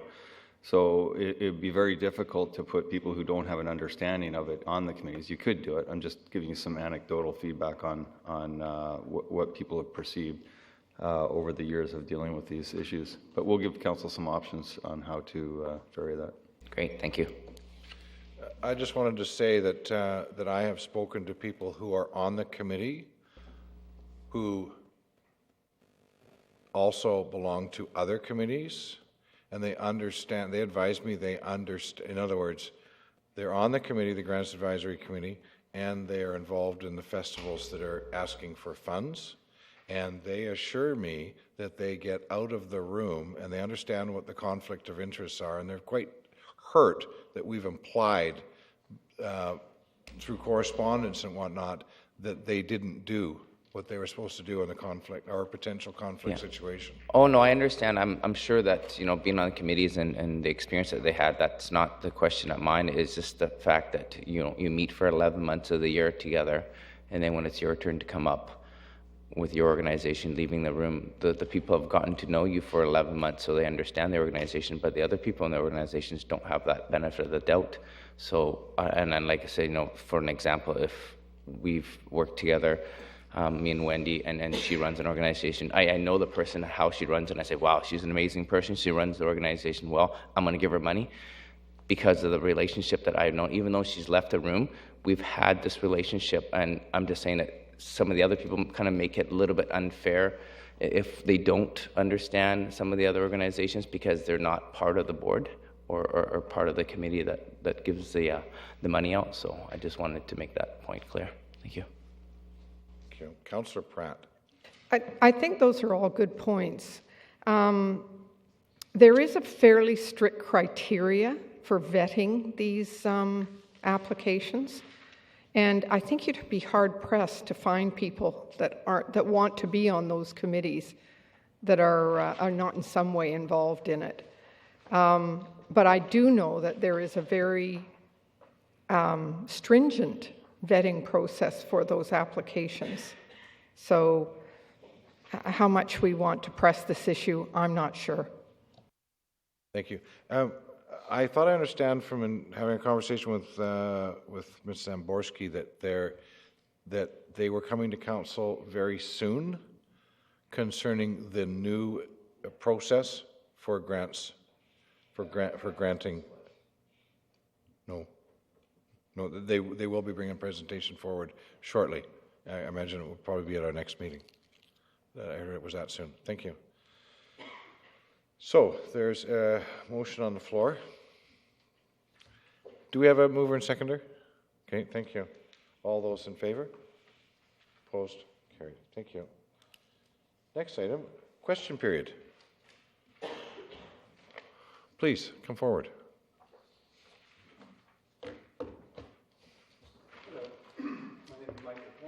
I reside at 450 Vancouver Avenue. And if Your Worship and Council will permit, I'd like a little preamble before my question. Legal issues have been coming up more and more frequently, I notice, or frequently in the last few weeks. And today in Council, there was some discussion between Council and staff over correspondence with the city's lawyers, what the nature of that correspondence was. And I understand the frustration of, not being able to have the correspondence with the lawyers right here. Now, my question is, one more bit of preamble. It's my understanding that the city's lawyers are a firm in Victoria, I believe, who specialize in municipal issues. However, in the past, there has been local lawyers employed to advise council on legal issues. And at one point, I believe Doug Greer was the city's lawyer, and he was in the habit of coming to city council meetings every week, so that if required, he could come up and address legal issues as they arose. Would it be possible time to reconsider the policy of having the city's lawyer being a local firm that could provide the service of instantaneous response to legal issues as they came up, and the ability to advise or otherwise assist council in issues. So what I'm asking is, can council and staff look at the option of changing law firms so that they can get a better and perhaps more instantaneous service? Thank you. I would say for myself that I would welcome that question be put forward under the core review. Thank you.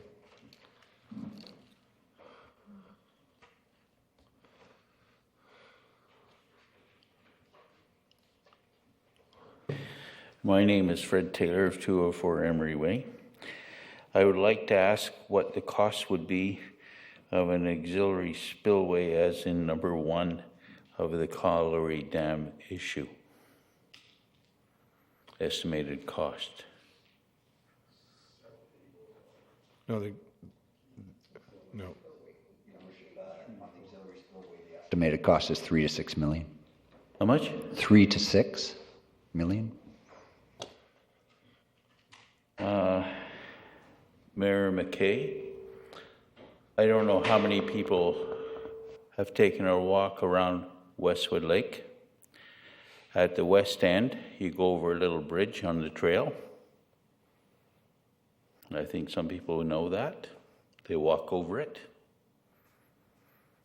You're walking over an auxiliary spillway for Westwood Lake, a dug ditch in the dirt. And that costs $3 million?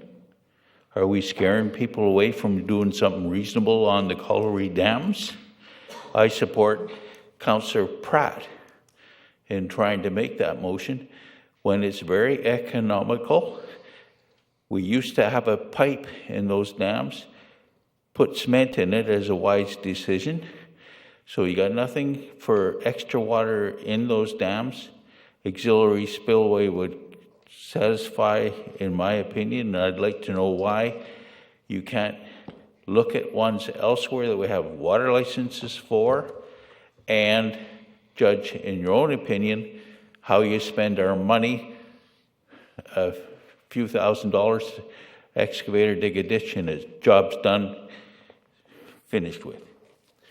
Just think of the one, a good example is the little bridge you go over, a little creek. That's a spillway held under water license by the city since about 1950.